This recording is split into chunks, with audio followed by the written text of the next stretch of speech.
UAE और जो कश्मीर की भारत की सरकार है उसके दरमियान एक मुआहदा हुआ है और उस मुआहदे में जो यूएई है वो इंफ्रास्ट्रक्चर डेवलप करेगा कश्मीर के अंदर। ये एक बहुत बड़ी खबर है अगर इसको देखा जाए। असूली एतबार से मैं समझता हूँ कि भारत को एक बहुत बड़ी कामयाबी मिली है जम्मू और कश्मीर के कॉन्टेक्स्ट में। अब जब ये मेमोरेंडम ऑफ अंडरस्टैंडिंग पे दस्तखत हो गए हैं तो बिल्कुल वाज़े करता है कि हमारी अब जो है ये मामला हमारे हाथ से निकलता जा रहा है और हम लगता कुछ यूँ है कि बस अंधेरे में अपने हाथ पांव हिला रहे हैं और हमें कुछ समझ नहीं आ रही।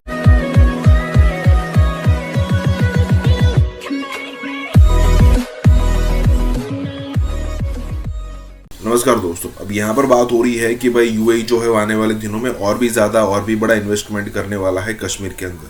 हम सबको पता है कि भाई कश्मीर के अंदर यूएई का इन्वेस्टमेंट लाना कितनी बड़ी मुश्किल की बात रही होगी, क्योंकि देखिए जो कश्मीर है वो पहले से एक डिस्प्यूटेड एरिया है, ऊपर से यहाँ पर हिंदू मुसलमान वाला भी सिचुएशन है। ऐसी सिचुएशन में एक मुस्लिम कंट्री, इस्लामिक कंट्री से इन्वेस्टमेंट लाना एक फॉरेन पॉलिसी जो है ना उसका अब आप कह सकते हो कि एक सक्सेसफुल फॉरेन पॉलिसी है, यहाँ पर एक अलग लेवल की सक्सेसफुल पॉलिसी है। क्योंकि क्या था कि अब तक अगर आप 10 साल पहले की अगर बात करो तब तक सिचुएशन ये थी कि सारे इस्लामिक कंट्रीज मोर और लेस जो है ना वो पाकिस्तान को ही सपोर्ट किया करते थे। इवन वो छोड़िए 65 की वॉर हो या फिर 71 की वॉर हो, ये सारी वॉर्स में भी वो पाकिस्तान को ही सपोर्ट कर चुके थे। हालांकि उनकी भी एक लिहाज से देखिए तो मजबूरी थी कि पाकिस्तान के पास सैनिक थे तो भाड़े के टट्टू उनको कभी भी चाहिए थे और वो बिगाड़ना नहीं चाहते थे पाकिस्तान के साथ, इसीलिए वो रिलेशन मेंटेन करके रखते थे। अदरवाइज अगर आप देखो तो ऐसी कोई ऐसा ज़रूरत नहीं थी कि इकोनॉमिकल वाइज, और आज जब बिजनेस सिर्फ ट्रेड की बात होती है ना तब पाकिस्तान को चाय में से मक्खी निकाल देते, बिल्कुल वैसे निकाल दिया गया है। कहने का मतलब ये है कि अब बहुत ज़ोरों शोरों से यहाँ पर इन्वेस्टमेंट हो रहा है कश्मीर के अंदर, मतलब जो इंडिया के पास जो कश्मीर है, और वो भी हो रहा है बाय यूएई। इसी के साथ ये वीडियो शुरू करते हैं। यूएई और जो कश्मीर की भारत की सरकार है उसके दरमियान एक मुआहदा हुआ है और उस मुआहदे में जो यूएई है वो इंफ्रास्ट्रक्चर डेवलप करेगा कश्मीर के अंदर। ये एक बहुत बड़ी खबर है अगर इसको देखा जाए। असूली एतबार से मैं समझता हूँ कि भारत को एक बहुत बड़ी कामयाबी मिली है जम्मू और कश्मीर के कॉन्टेक्स्ट में और पाकिस्तान के कॉन्टेक्स्ट में, क्योंकि बुनियादी एतबार से देखा जाए तो मुसलमान ममालिक ख़ास तौर पे ओआईसी के ममालिक हमेशा सेंसिटिव रहे हैं इस मामले में कि वो पाकिस्तान की जो हमारी और कश्मीरियों की जो सेंसिटिविटीज़ हैं उनका हमेशा उन्होंने ख्याल रखा है और कोई ऐसा काम नहीं किया कि पाकिस्तान यूँ महसूस हो कि ओआईसी या मुसलमान ममालिक पाकिस्तान के पीछे खड़े नहीं हैं। गो के कई एतबार से वो इतने वोकल भी नहीं हैं, लेकिन उन्होंने कोई ऐसे इक़दाम उसने भी नहीं लिए कि बिल्कुल हमारी जो एक सेंटिमेंट है, फीलिंग है, उसके ख़िलाफ़ भी कुछ करें। इसी वजह से बहुत दफ़े हमने देखा कि मुसलमान ममालिक इवन जो सफ़रा भी वहाँ न्यू दिल्ली में होते हैं या अब तक थे तो वो ज़रा गुरेज करते थे मकबूजा जम्मू और कश्मीर जाने में।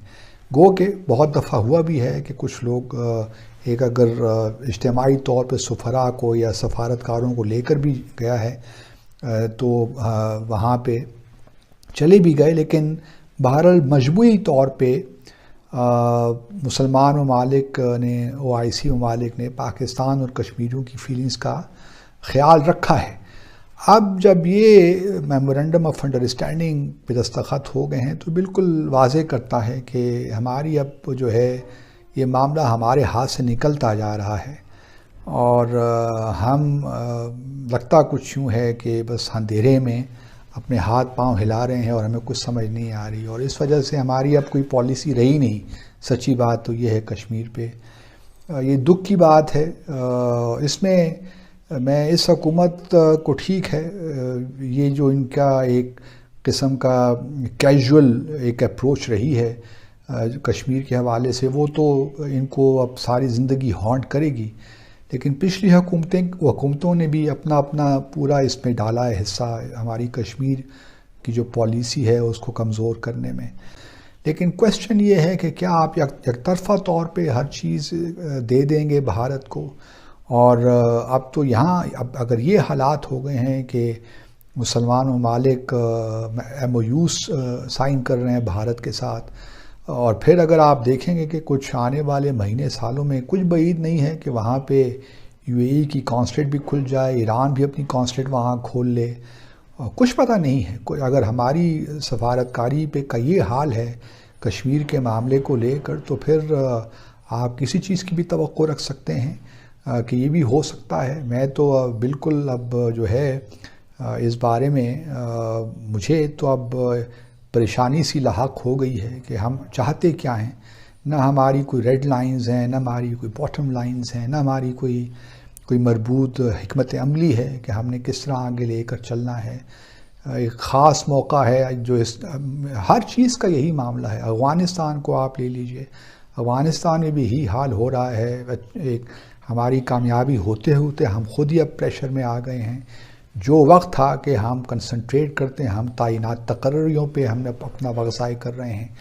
तो ये चीज़ें हैं जो बड़ा परेशान कर देने वाली हैं। UAE और जो कश्मीर की भारत की सरकार है उसके दरमियान एक मुआहदा हुआ है, और उस मुआहदे में जो UAE है वो इंफ्रास्ट्रक्चर डेवलप करेगा कश्मीर के अंदर। ये एक बहुत बड़ी खबर है अगर इसको देखा जाए, क्योंकि जो एक MOU साइन हुआ है basically union territory of J&K, Jammu and Kashmir, और गवर्नमेंट ऑफ दुबई के जी real estate projects, development, industrial parks और हॉस्पिटल्स जो हैं वो डेवलप किए जाएंगे। और इसमें ये बेसिकली कहा जा रहा है कि ये 18 अक्टूबर यानी कि अभी ये मुआहदा हुआ है कल ही, और इसमें जो जम्मू एंड कश्मीर एडमिनिस्ट्रेशन है उन्होंने ये साइन किया है with the government of Dubai. और इसमें किसी कंपनी का नाम नहीं है, गवर्नमेंट ऑफ दुबई, ठीक है जी, for the real estate development, industrial parks और इस तरह की चीजों में। अब यहाँ पे देखना है कि ये जो इंडिया के यूनियन मिनिस्टर हैं कॉमर्स के, देखिए, और वैसे भी इंडिया जो है एक रिसेंटली नरेंद्र मोदी ने भी कहते हैं कि 28,000 करोड़ का जो है एक पैकेज, इंडस्ट्रियल पैकेज दिया कश्मीर को, क्योंकि ये नरेंद्र मोदी की पॉलिटिक्स है और ये वो कर रहे हैं कि उनको ये है कि हम कश्मीर को डेवलप करें, डेवलपमेंट दें, वहां पे इंडस्ट्री दें, वहां पे चीजों को ग्रो करें, ताकि वो जो एक स्ट्रगल थी कश्मीरी दुनिया, उससे कश्मीरी वहां से निकले और कारोबार की तरफ आए। अब ये है कि इसमें देखना ये है कि इसमें पाकिस्तान के लिए क्या मैसेज है कि UAE ने आपको सीधा सीधा पैगाम दे दिया है कि you do not fall anywhere in their calculation. ना कश्मीर किसी कैलकुलेशन में आता है, ना वो कहते हैं पाकिस्तान को वो किसी कैलकुलेशन में आता है। पता तो हमें पहले भी है, लेकिन हम ये बात करने को तैयार नहीं है।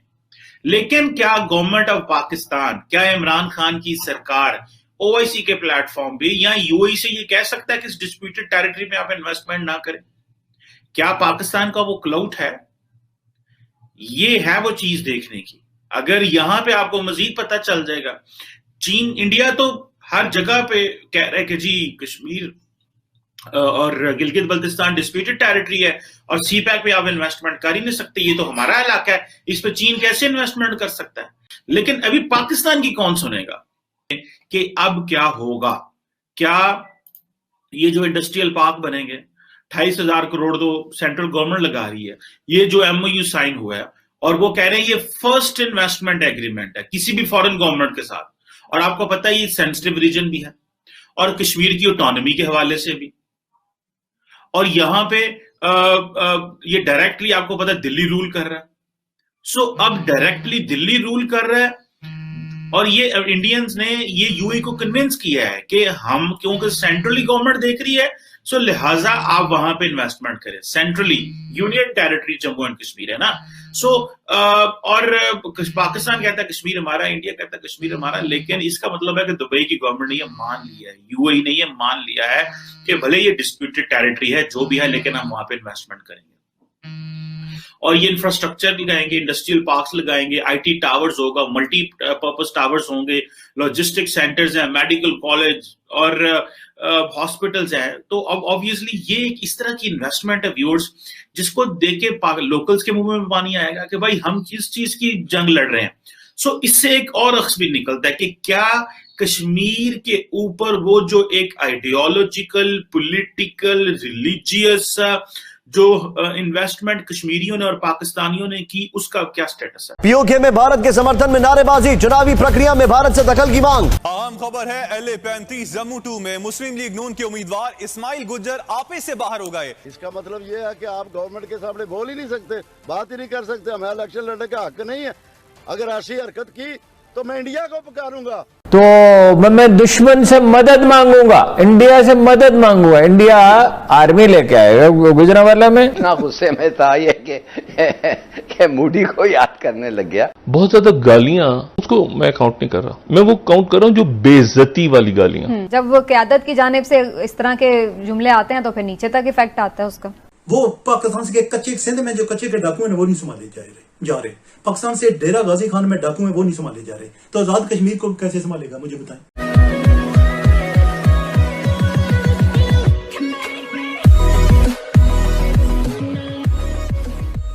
नमस्कार दोस्तों, पाकिस्तान के अंदर इंडिया का नाम लेना बहुत ही आम हो चुका है। और चलो, इंडिया को कोसने वाली बात तो है ही, वो तो कोसते ही रहते हैं, लेकिन जब यहाँ पर प्रॉब्लम्स क्रिएट होती है और जो बंदे जो विक्टिम होते हैं ना, वो अब ऐसी धमकियाँ देते हैं कि भाई हम जो ना हिंदुस्तान चले जाएंगे, या फिर बॉर्डर खोल दो, या फिर हम हिंदुस्तान को इनवाइट करेंगे कि यहाँ पर आकर अटैक करो, यहाँ पर आओ और ये सारी जगह कब्जा कर लो। क्योंकि हम जो है ना, यहाँ पर इंटरनल सिचुएशन जो भी है उससे हम खुश नहीं हैं।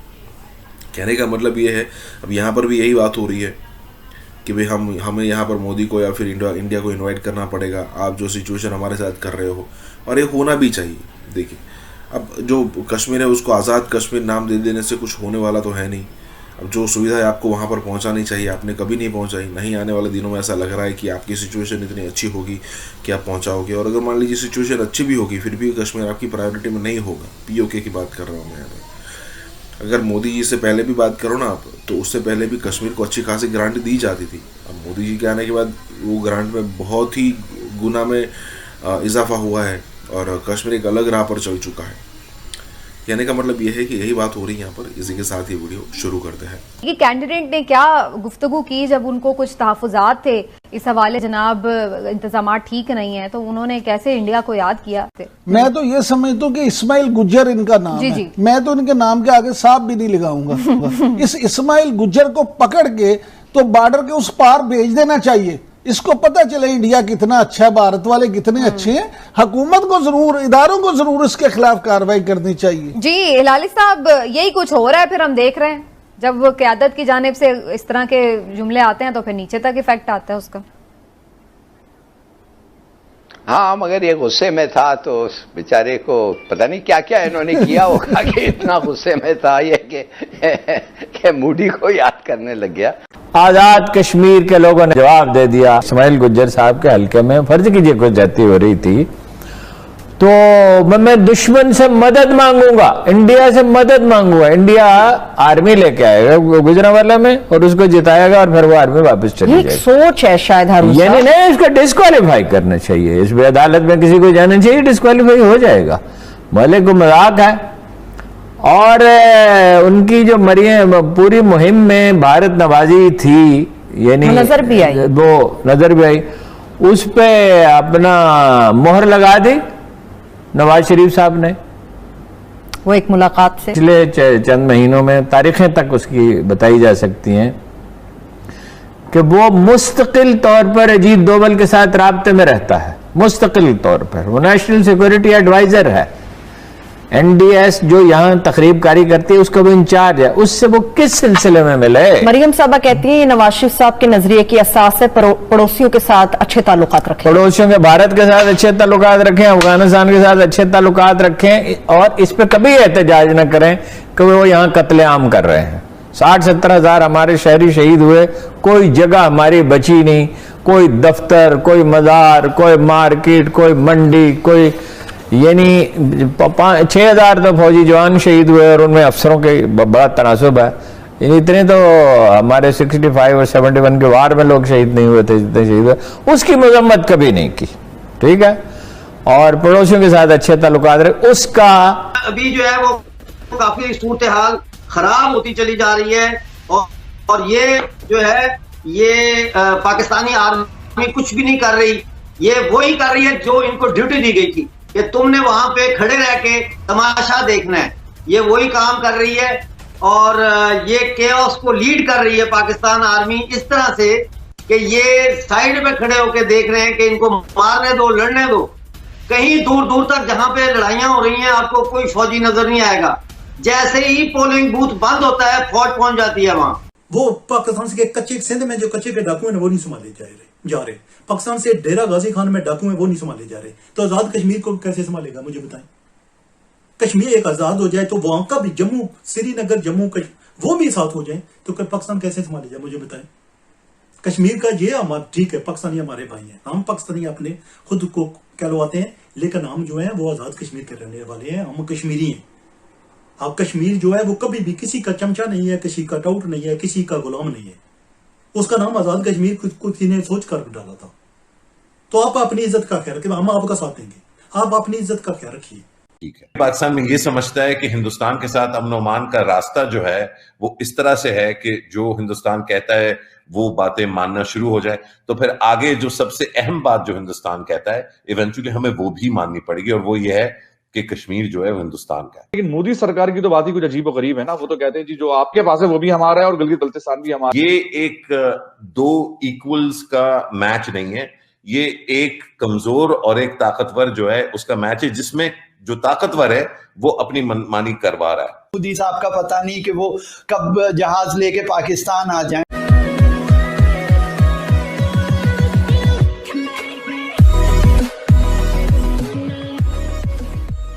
नमस्कार दोस्तों, अब पाकिस्तान के लिए सिर्फ एक रास्ता बचा है। अगर मान लीजिए कि उसको अपने यहाँ महंगाई कम करनी है, बेरोज़गारी कम करनी है, सारी चीज़ों को सही मायनों में ठीक करना है, ठीक है, और इंडिया के साथ रिलेशन भी सुधारने हैं, तो उनको सिर्फ एक चीज़ करनी पड़ेगी कि इंडिया के साथ ट्रेड शुरू करना पड़ेगा और सबसे पहले इंडिया की बात माननी पड़ेगी। इंडिया यहाँ पर सिर्फ एक ही बात करता है कि कश्मीर वाली सिचुएशन छोड़ दो। इसका मतलब ये है कि अगर आप अपने वहाँ खुशहाली चाहते हो, अगर आप इंडिया के साथ ट्रेड करके वहाँ की बेरोज़गारी, महंगाई कम करना चाहते हो, तो आपको सबसे पहले कश्मीर भूलना पड़ेगा, और ये आज नहीं तो कल होना ही होना है। देखिए, सिचुएशन बहुत बदल चुकी है। पहले इंडिया और पाकिस्तान इक्वल लेवल पर बात किया करते थे। आज ऐसा है कि पाकिस्तान हज़ारों बार जब रिक्वेस्ट करता है तब इंडिया एक आध बार कहता है कि चलो ठीक है, बात कर लेते हैं। मतलब वो आपने इतनी बार कहा है इसलिए कर लेते हैं, अदरवाइज़ हमें कोई ज़रूरत है नहीं। और मान लीजिए कि अगर यहाँ पर पाकिस्तान इस मुद्दे को पूरी तरीके से साइडलाइन करता है कि नहीं, अगर इंडिया बात नहीं करता तो हम भी नहीं करना चाहते, तो सालों तक ये मैटर वैसे की वैसी दबी रहेगी और सामने से आपको ही आना पड़ेगा। इसलिए यहाँ पर बात हो रही है कि अगर इंडिया के साथ ट्रेड शुरू करना है, आपको आगे के रिलेशन सुधारने हैं, तो आपको कश्मीर भूलना पड़ेगा। इसी के साथ ये वीडियो शुरू करते हैं। जो अभी हिंदुस्तान पाकिस्तान का जो मामला है, इसकी कुछ मोदी साहब के ज़माने में बड़ा अनप्रिडिक्टेबल होता है। कभी उस पिछले अदवार में वो आ गए एकदम से जहाज लेके, कुछ कोई बैकडोर मामला चल रहे हैं जिसकी वजह से चीजें पॉजिटिव तरफ जा रही हैं। इसके बारे में कुछ आगे कीजिए। मेरे जहन में बहुत सारे सवालात उठते हैं कि ये इस वक्त क्यों, और इसमें पाकिस्तान को क्या फायदा होता है सियासी तौर पर, और हिंदुस्तान को क्या फायदा होता है सियासी तौर पर, और उस पर जब इसको जांचा जाए तो मेरा ख्याल है हिंदुस्तान को बहुत ज्यादा फायदा होता है। बालाकोट जो ऑपरेशन इंडिया ने करने की कोशिश की, वो एक बहुत ही भयानक और एक बहुत सीरियस और संगीन किस्म की एस्केलेशन थी इस खित्ते में, और वो एस्केलेशन वन ऑफ नहीं थी, उसने परमानेंटली ऑल्टर कर दिया है स्ट्रेटेजिक कंपटीशन और टैक्टिकल रिस्पांस एस्केलेटरी लैडर को। और हिंदुस्तान ने जो एनेक्सेशन की है कश्मीर की 5 अगस्त को, उसको रिवर्स करने की बात कहाँ, उस पर बात भी नहीं हो रही हिंदुस्तान में। और हिंदुस्तान में तकरीबन एक मुकम्मल कौमी कंसेंसस पाया जाता है कि जो हिंदुस्तान कर रहा है कश्मीर में वो ठीक है। पाकिस्तान में ये समझता है कि हिंदुस्तान के साथ अमन ओमान का रास्ता जो है वो इस तरह से है कि जो हिंदुस्तान कहता है वो बातें मानना शुरू हो जाए, तो फिर आगे जो सबसे अहम बात जो हिंदुस्तान कहता है इवेंचुअली हमें वो भी माननी पड़ेगी, और वो ये है कि कश्मीर जो है वो हिंदुस्तान का है। अच्छा, लेकिन मुशर्रफ साहब, एक भी तो सिलसिला ये है कि जब वो जो कुछ भी कश्मीर में हुआ अगस्त में, उसके बाद दुनिया भी देखा जाए तो खामोशी बैठी रही है। हमारे ब्रादर मुल्क जो हैं उन्होंने तो बल्कि कुछ नहीं कहा, बल्कि सिग्नलिंग ऐसी दी थी कि शायद उनकी लीनिंग उधर है। तो अच्छा, एक जो आर्गूमेंट आगे से मिलता है इसी हवाले से, वो आर्गूमेंट ये मिलता है कि जी ये 70 साल से जायद हो चुके हैं। जो कश्मीर आपके पास है वो कश्मीर आपके पास रहना चाहिए, जो कश्मीर हमारे पास है उसको करके एक जो है once for all and move on वाली कहानी। ये एक बात डिस्कशन में तो आती है जब भी अक्सर हिंदुस्तानी दोस्तों से यहाँ पर बात होती है।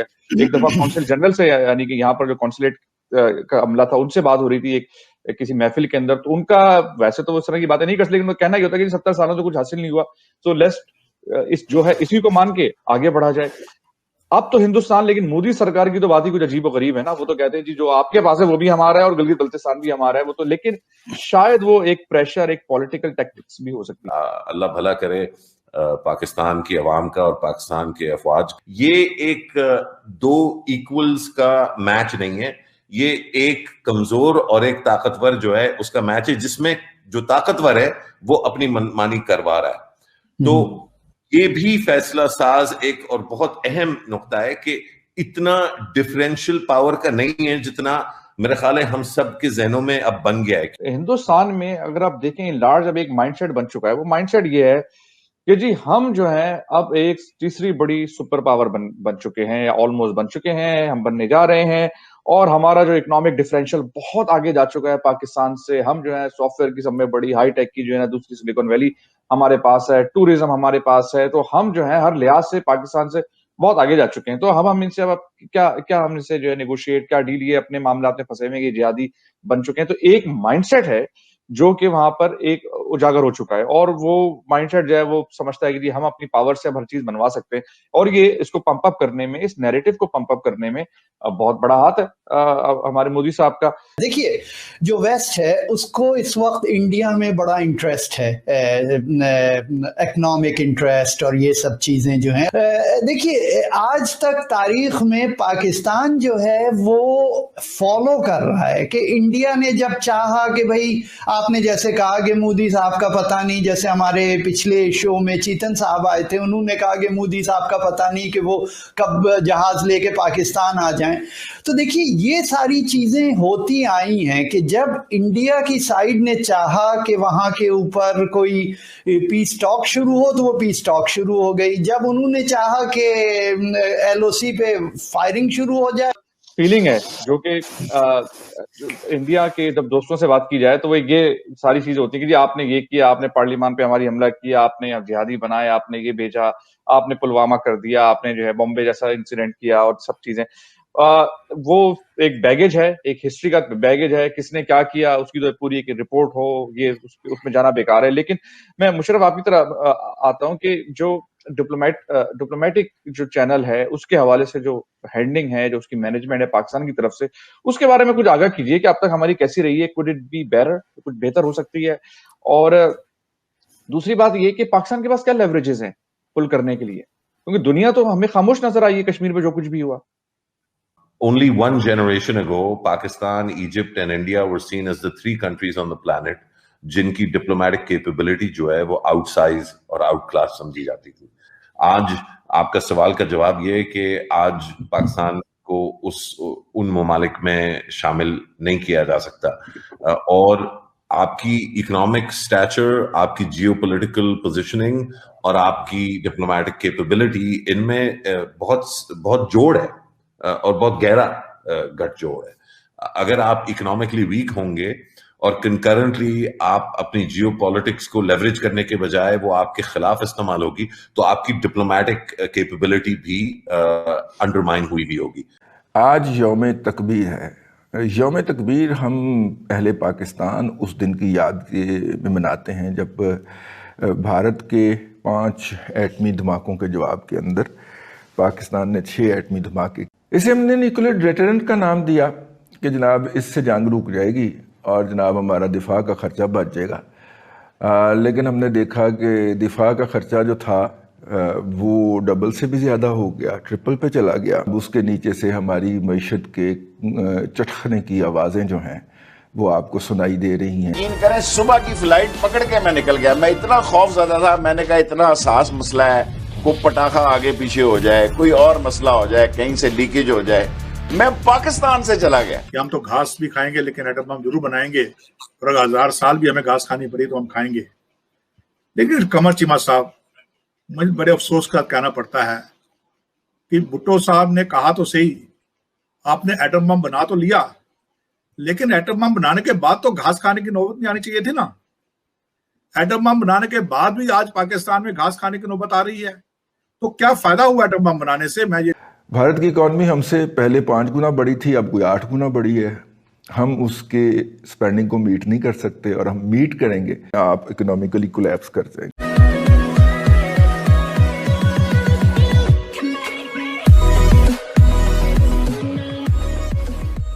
नमस्कार दोस्तों, अब यहाँ पर बात हो रही है पाकिस्तान के न्यूक्लियर प्रोग्राम के बारे में। अब यहाँ पर डिस्कशन हो रहा है कि भाई जब पाकिस्तान के अंदर न्यूक्लियर बॉम्ब जो बनाया गया, उसका एक्सपेरिमेंट किया गया, तो सबको पता चला कि भाई ठीक है, अब हमें अलग से जो हमारा बजट जो है वो डिफेंस बजट दफ़ा करने की जो बात हो रही थी ना, मतलब डिफेंस बजट कि डिफेंस बजट हमें अलग से बढ़ाने की ज़रूरत नहीं पड़ेगी, हम कम भी कर सकते हैं क्योंकि हमारे पास न्यूक्लियर है, न्यूक्लियर से आसपास वाले सारे कंट्री डरेंगे वगैरह वगैरह। लेकिन हुआ उसका उल्टा, पाकिस्तान को हर साल अपना डिफेंस बजट बढ़ाना पड़ा, और ये न्यूक्लियर बम है ना जो आज तक इसके मतलब काम नहीं आया है। अब उसने न्यूक्लियर बनाए भी 30 से 35 साल हो गए होंगे, क्योंकि हमने जैसे ही एक्सपेरिमेंट किया था उससे कुछ ही दिनों के बाद पाकिस्तान ने भी एक्सपेरिमेंट कर लिया था। तो कहने का मतलब है कि साल उसके पास भी 30 सालों के आसपास से तो है न्यूक्लियर, लेकिन अब मतलब ऐसा है कि उसे कोई ग्रोथ नहीं आई है, और ग्रोथ कभी आने वाली भी नहीं है। वो सिर्फ एक आपकी प्रोटेक्शन के लिए होता है जो आप हमेशा अपने पास रखते हो। और अगर आपने वहाँ पर न्यूक्लियर पावर से बम बनाने के बजाय न्यूक्लियर पावर से एनर्जी बना ली होती तो शायद पाकिस्तान तरक्की कर जाता, इंडिया से भी आगे होता। यहाँ पर यही बात हो रही है। इसी के साथ ही वीडियो शुरू करते हैं। आज यौम तकबीर है। यौम तकबीर हम पहले पाकिस्तान उस दिन की याद में मनाते हैं जब भारत के 5 एटमी धमाकों के जवाब के अंदर पाकिस्तान ने 6 एटमी धमाके किए, और यूं दुनिया के नक्शे के ऊपर 2 नई डिक्लेयर्ड एटमी ताकतें उभरी। धमाका करके बेसिकली रजिस्टर करवाया कि नहीं, हम इसको मज़ीद छुपा के नहीं रख सकते, हम इसका इजहार करेंगे और बताएंगे कि हमारे पास भी है। इसे हमने न्यूक्लियर डेटरेंट का नाम दिया कि जनाब इससे जंग रुक जाएगी और जनाब हमारा दिफा का ख़र्चा बच जाएगा। लेकिन हमने देखा कि दिफा का ख़र्चा जो था वो डबल से भी ज़्यादा हो गया, ट्रिपल पे चला गया। हमने अफरादी कुव्वत जो थी वो ज़्यादा रेज़ कर ली दिफा के नाम के ऊपर, और हम रवायती ख़र्चे को इतने आला लेवल पे ले गए कि अब उसके नीचे से हमारी मईशत के चटखने की आवाज़ें जो हैं वो आपको सुनाई दे रही हैं, और अब तो वो चटकने के बाद वो बैठना भी शुरू हो गई है कि इतना बड़ा बोझ जो है वो हम कैसे उठाएं। ये पाकिस्तान ने जो न्यूक्लियर टेस्ट कर लिया है, क्या इससे बैलेंस ऑफ पावर रिस्टोर हो गया है, या आप एज ए फौजी इसको कैसे देख रहे थे ब्रिगेडियर साहब? पहले मैं ये कहना चाहूंगा कि ये 1974 की बात है, मैं फौज में था जब ये स्माइलिंग बुद्धा हुआ था, और 1972 में भुट्टो साहब ने फेमस ये वाकयात कहे थे कि हम तो घास भी खाएंगे लेकिन एटम बम जरूर बनाएंगे, और अगर 1000 साल भी हमें घास खानी पड़ी तो हम खाएंगे। लेकिन कमर चीमा साहब, मुझे बड़े अफसोस का कहना पड़ता है कि भुट्टो साहब ने कहा तो सही, आपने एटम बम बना तो लिया, लेकिन एटम बम बनाने के बाद तो घास खाने की नौबत नहीं आनी चाहिए थी ना। एटम बम बनाने के बाद भी आज पाकिस्तान में घास खाने की नौबत आ रही है, तो क्या फायदा हुआ एटम बम बनाने से? मैं ये जानना चाहूँ।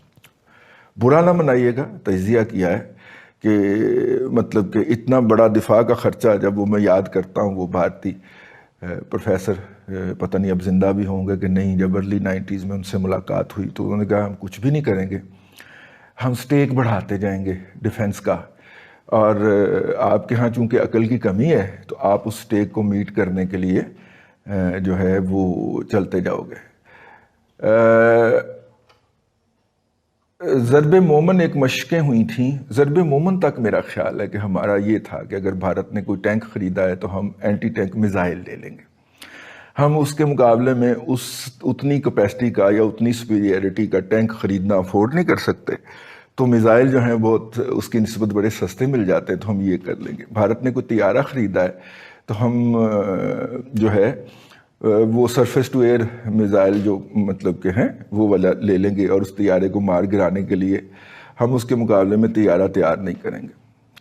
लेकिन ये ज़रब मोमन के बाद फिर हमारा चेंज हुआ कि अगर बकरी ने मारा है बकरे के सींग तो बकरा भी मारेगा बकरी के सींग। अगर भारत ने कोई हेलीकॉप्टर खरीदा तो हम उसके मुकाबले का हेलीकॉप्टर लेंगे।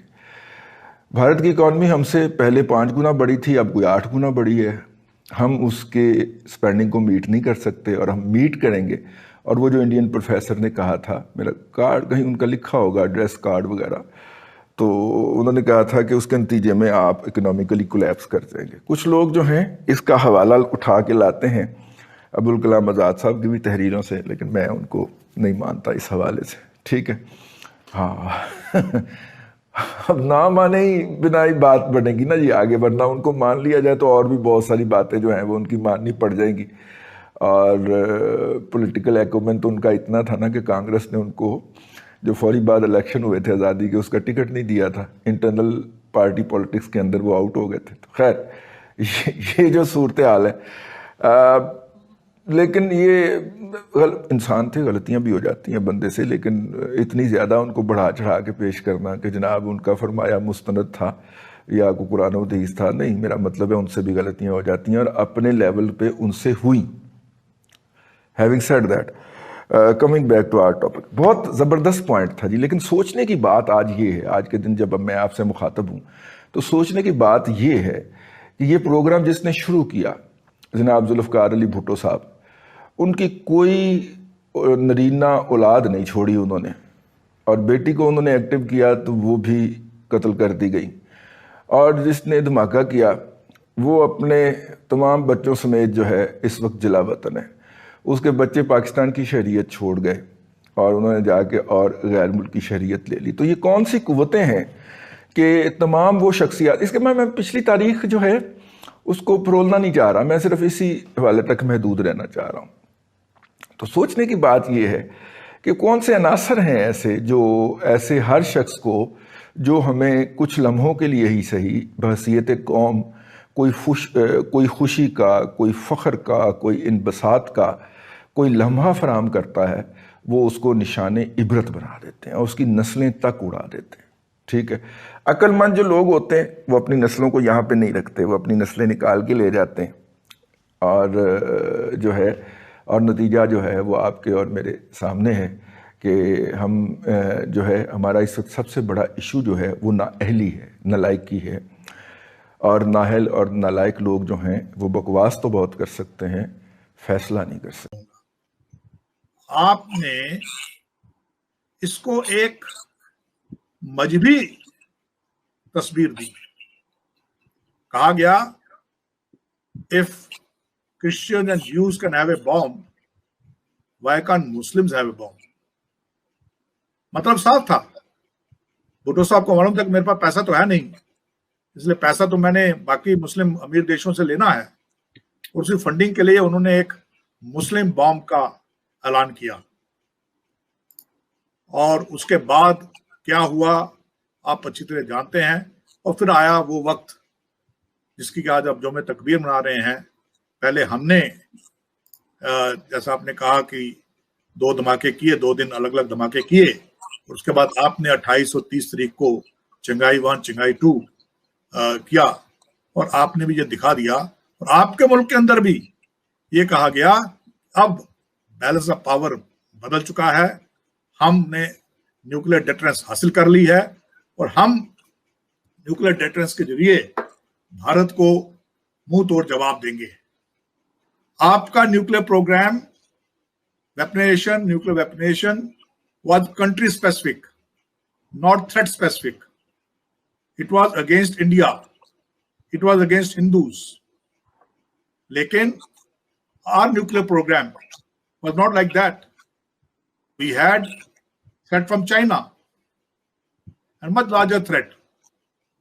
So our nuclear program was based on a realistic assessment of threat and to ensure that we are not taken by surprise in the subcontinent.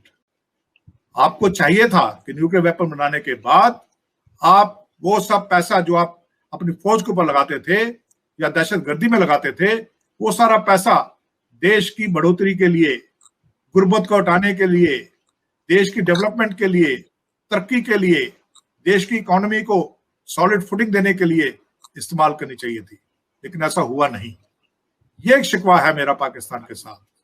अगर पाकिस्तान न्यूक्लियर वेपनाइजेशन को अच्छी तरह से इस्तेमाल करता और अपनी जो उन्होंने फर्स्ट यूज पॉलिसी डिक्लेयर कर रखी थी उस पर कायम रहते, that was more than enough.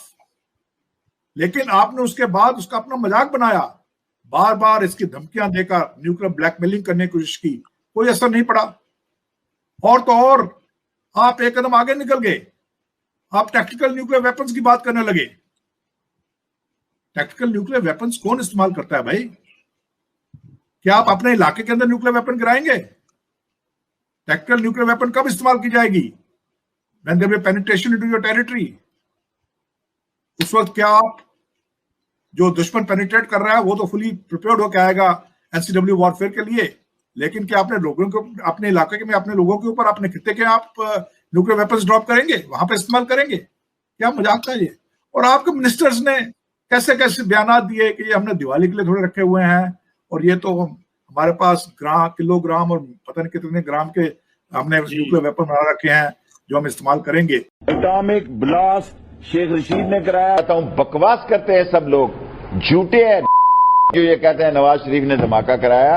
अल्लाह को गवाह बना के कहता हूं धमाका कराया शेख रशीद ने। तुम्हारा रस का करंट लग गया। जब एटॉमिक ब्लास्ट होना था तो आप यकीन करें सारी रात मैं सजदे में पड़ा रहा कि या अल्लाह इन सारे लोग जो 4, 5, 6 लोग हैं जो फैसला कर रहे हैं, इसमें मैं ही एक कमजोर आदमी हूं जिसके वालिद का कोई नाम नहीं है। इंफॉर्मेशन को आप यकीन करें सुबह की फ्लाइट पकड़ के मैं निकल गया। मैं इतना खौफजदा था, मैंने कहा इतना हसास मसला है, कोई पटाखा आगे पीछे हो जाए, कोई और मसला हो जाए, कहीं से लीकेज हो जाए।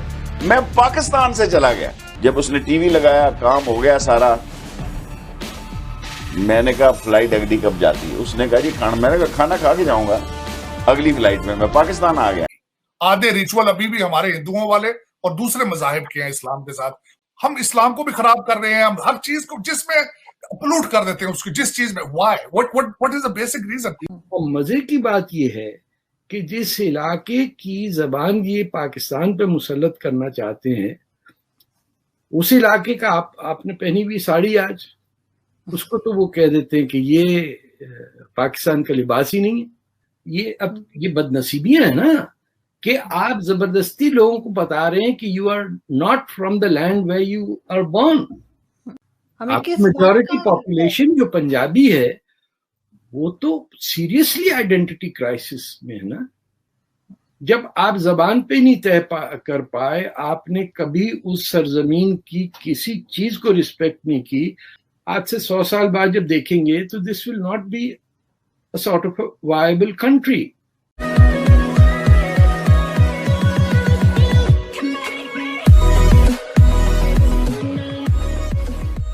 नमस्कार दोस्तों, अब देखिए यहाँ पर बात होती है कि पाकिस्तान के अंदर आइडेंटिटी क्राइसिस है। ये मैं आपको एक एग्जांपल के साथ समझाता हूँ। अब पाकिस्तान के अंदर कई बार ऐसा होता है कि जब आज़ाद हुआ 1947 में उनका जन्म हुआ, तब सिचुएशन क्या हुई, तब ये बात यहाँ पर हुई कि भाई हम जो है ना वो अरब की तरफ देखेंगे, सऊदी अरेबिया, यूएई जैसे कंट्रीज़ की तरफ देखेंगे, और हुआ भी बिल्कुल वैसा ही। और वो सारों कंट्रीज़ ने देखा कि भाई ठीक है, मतलब यहाँ पर वेस्ट ब्लॉक का पार्ट बन रहे हैं तो हम भी इनके साथ रहेंगे। अदरवाइज सऊदी अरेबिया और यूएई मतलब अरब कंट्रीज़ जो है यहाँ पर वो टोटली पाकिस्तान को दूसरे दर्जे का नागरिक समझते थे, लेकिन उन्होंने कभी जताया नहीं। हालांकि आने वाले समय में उन्होंने जताया भी, लेकिन उस समय नहीं जताया, ठीक है। और उसके बाद क्या हुआ कि उनको ऐसा लगा कि भाई ठीक है हम इनके साथ अपना जो आइडेंटिटी है वो रिलेट करेंगे, लेकिन वो रिलेट हो नहीं पाया क्योंकि वो बुर्का पहने अरब जो है वो घूमते थे, और ये जो थे पहले हिंदू थे उसमें से कन्वर्ट हो रखे थे, वो हिंदुओं जैसे ही थे। एक चीज़ थी, उनको अपनी अपना जो कल्चर था ना कि हम हिंदुइज्म से आए हैं, वो उनको एक्सेप्ट नहीं कर रहा था, इसलिए अलग अलग आइडेंटिटी ढूंढते रहे। उसके बाद टर्की में आइडेंटिटी ढूंढी, उसके बाद जो है चाइना के साथ अपने रिलेशन सुधारना शुरू किया, उसके बाद इवन ईरान के साथ भी देख लिया कि हमारा डीएनए ईरान के साथ मैच होता है, लेकिन वो भी कुछ नहीं हुआ। आज जब जाकर सोशल मीडिया पर ये सारी चीज़ें, सारा नॉलेज बाहर आ रहा है, तब पाकिस्तान के कई सारे लोग हैं जिनको पता चल रहा है कि भाई हम तो पहले हिंदू थे और हमारी आइडेंटिटी तो वही थी। यहाँ पर यही बात हो रही है कि कैसे उनका मेजोरिटी जो लैंग्वेज और मेजोरिटी जो कल्चर है वो इंडिया से ही इंस्पायर्ड है। इसी के साथ ही वीडियो शुरू करते हैं। मैं डीएनए पे आ गया हूँ, मैं खुद पाकिस्तानी हूँ। मैंने क्या किया आज तक पाकिस्तान के लिए, मैंने इस्लाम के लिए क्या किया? मेरे हमने सोसाइटी के लिए, हमारे कल्चर में ये है ही नहीं। मी माई सेल्फ एंड माइंड से हम ऊपर आ ही नहीं सकते। हम ना अपनी गली के बारे में सोचते हैं, अंदर से खाएंगे गली में, अपने दरवाजे के सामने रूढ़ी बना देंगे, गंदगी का ढेर अपने दरवाजे के सामने। वाई? आप सोच रहे मैं इसकी बेसिस पे इवन दैट डीएनए में बड़ा इंटरेस्टेड था। मैंने अपना वो डीएनए देखने की कोशिश की है कि वाई माइंडसेट किस तरह आ रहा है, व्हाट्स रॉन्ग विद इट। हमारे बच्चे क्यों नहीं वॉलंटियर करते, हम क्यों नहीं वॉलंटियर कर रहे, हम सोसाइटी के लिए क्यों नहीं कुछ कर रहे, हम इस्लाम के लिए क्यों नहीं कुछ कर रहे। अब देखें ना, रिचुअल पे ज्यादा जोर है, उसके फंडामेंटल पे जोर ही नहीं है। हम इस्लाम को भी खराब कर रहे हैं, हम हर चीज को जिसमें पोल्यूट कर देते हैं उसकी, जिस चीज में। Why? What is the basic reason कि हमने इस्लाम को एज ए फॉरेन रिलीजन ही समझा है, उसमें हम अंदर जाने की हमने कोशिश नहीं की। आधे रिचुअल अभी भी हमारे हिंदुओं वाले और दूसरे मजाहिब के हैं इस्लाम के साथ। और जिस तरह मैंने आपको पहले अर्ज की कि हम रिचुअल्स पे जा रहे हैं, उसके फंडामेंटल्स नहीं समझ रहे, इस्लाम के स्पिरिट को नहीं समझ रहे। ये फिर इसमें जिस तरह मैंने बताया है कि ये हमारी बदकिस्मती, बदनसीबी, क्या इस पे जितना भी कहा जाए कम है। और अभी वो कहते हैं कि रिलीफ इज नॉट इनसाइड। ये ब्लीडिंग का प्रोसेस देखें आप, जब मरीज एक इमरजेंसी में जाता है तो डॉक्टर सबसे पहले उसकी ब्लीडिंग रोकते हैं, फिर उस पर रिकवरी पे आते हैं, फिर उसकी ट्रीटमेंट पे आते हैं। हमारी ब्लीडिंग नहीं रुक रही, सबसे बड़ी बदकिस्मती। 73 साल की ब्लीडिंग है और रुकने का कोई नाम नहीं है, कोई नजर नहीं आ रहा कि कब रुकेगी। और मजे की बात यह है कि जिस इलाके की जबान ये पाकिस्तान पे मुसल्लत करना चाहते हैं, उस इलाके का आपने पहनी हुई साड़ी आज, उसको तो वो कह देते हैं कि ये पाकिस्तान का लिबास ही नहीं है और ना पहनने की इजाजत है। जब तक आपके पास बहुत ज्यादा पैसे हों तब आपको, और बिंदी जो आपने लगा दी है तो खत्म ही। तो इसके ऊपर तो मेरा ख्याल है you should be not be go out, if you go out be safe. क्योंकि किसी भी जाहिल पाकिस्तानी को ये जो 70 साल से बताया जा रहा है कि तुम एक्चुअली हिंदुस्तानी नहीं हो, तुम तुर्की से आए थे किसी टट्टू पे बैठ के, तो ये सब बिलीव करते हैं। तो any time any government is in trouble, वो इंट्रोड्यूस कर देते हैं कि उर्दू अब बोलेंगे। क्या बोलेंगे भाई, वो बोलता ही नहीं उर्दू पाकिस्तान के अंदर। सिंध के अंदर क्या उर्दू घर में बोलता है कोई? यानी फ्रंटियर में जाके लोग उर्दू में शेरशायरी करते हैं क्या? Can you imagine Ghaffar Khan घर में बैठे उर्दू में बात कर रहे होंगे? इट्स जस्ट कंसीवेबल नहीं है ना। या जीएम सैयद घर में बैठ के बात कर रहे हैं, भाई को उर्दू के शेर सुनाओ। तो एक छोटी सी माइनॉरिटी आके यूपी और बिहार से आके उसने पहले बांग्लादेश, ईस्ट पाकिस्तान के अंदर जो तबाही मचाई उर्दू के नाम पे, अभी इनको ये याददाश्त इनकी छोटी होती है। Urdu has been used across subcontinent India as a symbol of superiority of the Muslim ruling class. यानी गालिब और ये सब यूपी का जो वो बहादुर शाह जफर और फलाना, किसको पड़ी हुई है अगर कोई बैठा तोरखाम के अंदर कि उर्दू बोली जा रही है नहीं बोली जा रही है? कौन जाके मस्तूम के अंदर कहेगा कि भैया ये नहीं बोली कहाँ से आ गई? या कोटरी में या आप मीरपुर खास में जाके, खैर वो जो इंडिया से आए हुए हैं वो तो अपनी उर्दू चलाते हैं, but they are about 5% of the population जिन्होंने बाकी पूरे पाकिस्तान का सत्यानाश किया हुआ। सो ये रास्ता ऐसा ही है खड्डों वाला, जिसके अंदर कब जाके फंसेगी गाड़ी and everything will fall apart. Sir इतना कॉम्प्लेक्स क्यों है, इतने कॉम्प्लेक्स क्यों है हम लोग? हमें किस मेजॉरिटी पॉपुलेशन जो पंजाबी है वो तो सीरियसली आइडेंटिटी क्राइसिस में है ना। तो बड़े शर्म से अपने किसी शो पे कहीं बात करने में, पंजाबी में बात करने से बहुत ही कतराते हैं।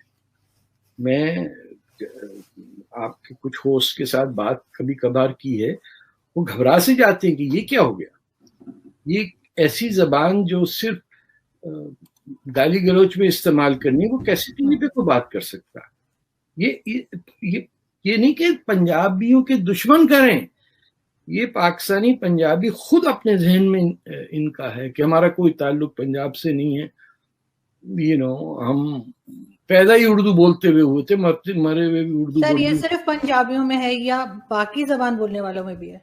बाकी तो किसी में भी नहीं है। बाकी जो उर्दू बोलने वाले आए यूपी और बिहार से, वो तो उर्दू ही बोलेंगे ना। उन्होंने भी अपनी इलाके की जबान को रिजेक्ट करके पाकिस्तान आए ना, कि थू ये क्या हिंदी जबान है या खड़ी बोली है या भोजपुरी है, इस सबको छोड़ के जब अर्ली 50s में जो कराची में थे महाजिर आए हुए, उनसे आपको पता चल जाता था कि मेवट से आए हुए हैं या हैदराबाद दक्कन से हैं, क्योंकि उनके लहजे अलग अलग होते थे। अब तो सब डिसिप्लिन होके पक्के मुसलमान बन के उर्दू ना बोलें ठीक, तो आपको तो बेवकूफ समझा जाता है। तो उर्दू को भी कहा जाता है कि संस्कृत, और उसमें जो है हिंदी भी शामिल है, संस्कृत भी शामिल है, अरबिक के वर्ड्स भी हैं। अपनी जबानी ना मिक्सचर है ना, वो तो डिफरेंट लैंग्वेजेस का। तो वो तो जैसे एंग्लो इंडियन एक जबान बोलते थे, अमरे को जाने को मांगता है, ये सब वैसे ही अपने तुर्क फौजी जो आए थे, जो दिल्ली में बाजारों में घूमते थे, ये उनकी जबान है। 5-6 हजार तुर्की के वर्ड हैं इसके अंदर। तो ये तो इन्वेडर्स की मिस प्रोनाउंसिएशन ऑफ खड़ी बोली या भोजपुरी या जो भी जबान थी उससे बनी हुई है। और आप देखिएगा इसीलिए मुसलमान जो है वो हिंदी बोलते हुए उससे उसी वक्त बोलता है जब उसको ये प्रूव करना होता है कि नहीं हम भी हिंदुस्तानी हैं, हम पे शक ना करो, तो वो इतने 3-4 बड़े भारी वर्ड्स हिंदी के डाल देता है, उसको गारंटी हो जाती है कि वो पेट्रियाटिक इंडियन है। बट उस तरफ सोच ही नहीं है हमारी। इस्लामाइजेशन के बाद तो आपको कुछ तालीम आपको पढ़ने की जरूरत ही नहीं है। यू नीड टू बी हाफिजुल Quran and that means you know everything.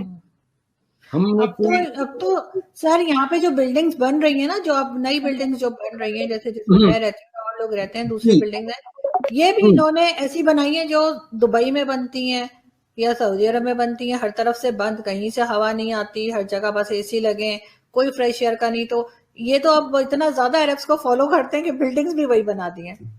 खैर अरब्स अपनी कौन सी बिल्डिंग बनाते हैं, वो भी वेस्टर्न आर्किटेक्ट्स को ठेका देते हैं ना। नहीं, मगर वेदर तो उनके वेदर के हिसाब से सही है ना, उनके इतनी गर्मी होती है। देखिए दिस इज नॉट, अब आप पाकिस्तान में शो करती हैं, बट आज से 100 साल बाद जब देखेंगे तो this will not be a sort of a viable country. जब आप जबान पे नहीं तय कर पाए, आपने कभी उस सरजमीन की किसी चीज को रिस्पेक्ट नहीं की। अब ये जो साड़ी आपने पहनी है, ये मेरी बीवी कराची के अंदर दिस वाज आर्म ड्रेस था। My mother in law always used to wear it. Punjab के अंदर भी इतना आम नहीं था, but people would still wear it. आज वो हमारे दोस्त फोटोग्राफ्स देखते हैं शादियों के तो कहते हैं oh your wife was wearing a sari. They can't believe कि कराची में मोस्ट औरतें साड़ी पहना करती थी। ये अब ये बदनसीबियां है ना कि आप जबरदस्ती लोगों को बता रहे हैं कि you are not from the land where you are born. खुदा ना खास्ता के पाक फौज को कह रहे हैं, जिस तरह कश्मीर आपने भारत के हवाले कर दिया है। ऐसी सियासी जमातें और सेपरेटिस्ट हैं जो बात बात पर पाकिस्तान तोड़ने की धमकी देते हैं। अब अल्लाह ताला पाकिस्तानियों को पाकिस्तान की कदर करवाएगा। मुझे बहुत खौफ आता है इस बात से, लेकिन अब बिल्कुल वाज़ेह हो गया है कि हमें लगेगा कि जैसे पाकिस्तान हमारे हाथ से जा रहा है। कि जब मोदी लाहौर में आया, मोदी के साथ उसका नेशनल सिक्योरिटी एडवाइजर था। जब ये बातचीत मियां साहब से की उसने, उसका फॉरेन सेक्रेटरी उसके साथ था और उसका गालिबन सिक्योरिटी एडवाइजर भी साथ था। अब यहाँ पे पाकिस्तान में एजाज चौधरी फॉरेन सेक्रेटरी था, इनको रस्ते से वापस कर दिया कि आपकी जरूरत नहीं है। इसी तरह नेशनल सिक्योरिटी एडवाइजर थे नासिर जंजुआ, उसको भी वापस कर दिया, वो भी नहीं जा सका। आज पाकिस्तान के फॉरेन ऑफिस के पास कोई डॉक्यूमेंट नहीं है जिससे ये पता चले कि मियां साहब के और उनके दरमियान क्या बातचीत हुई।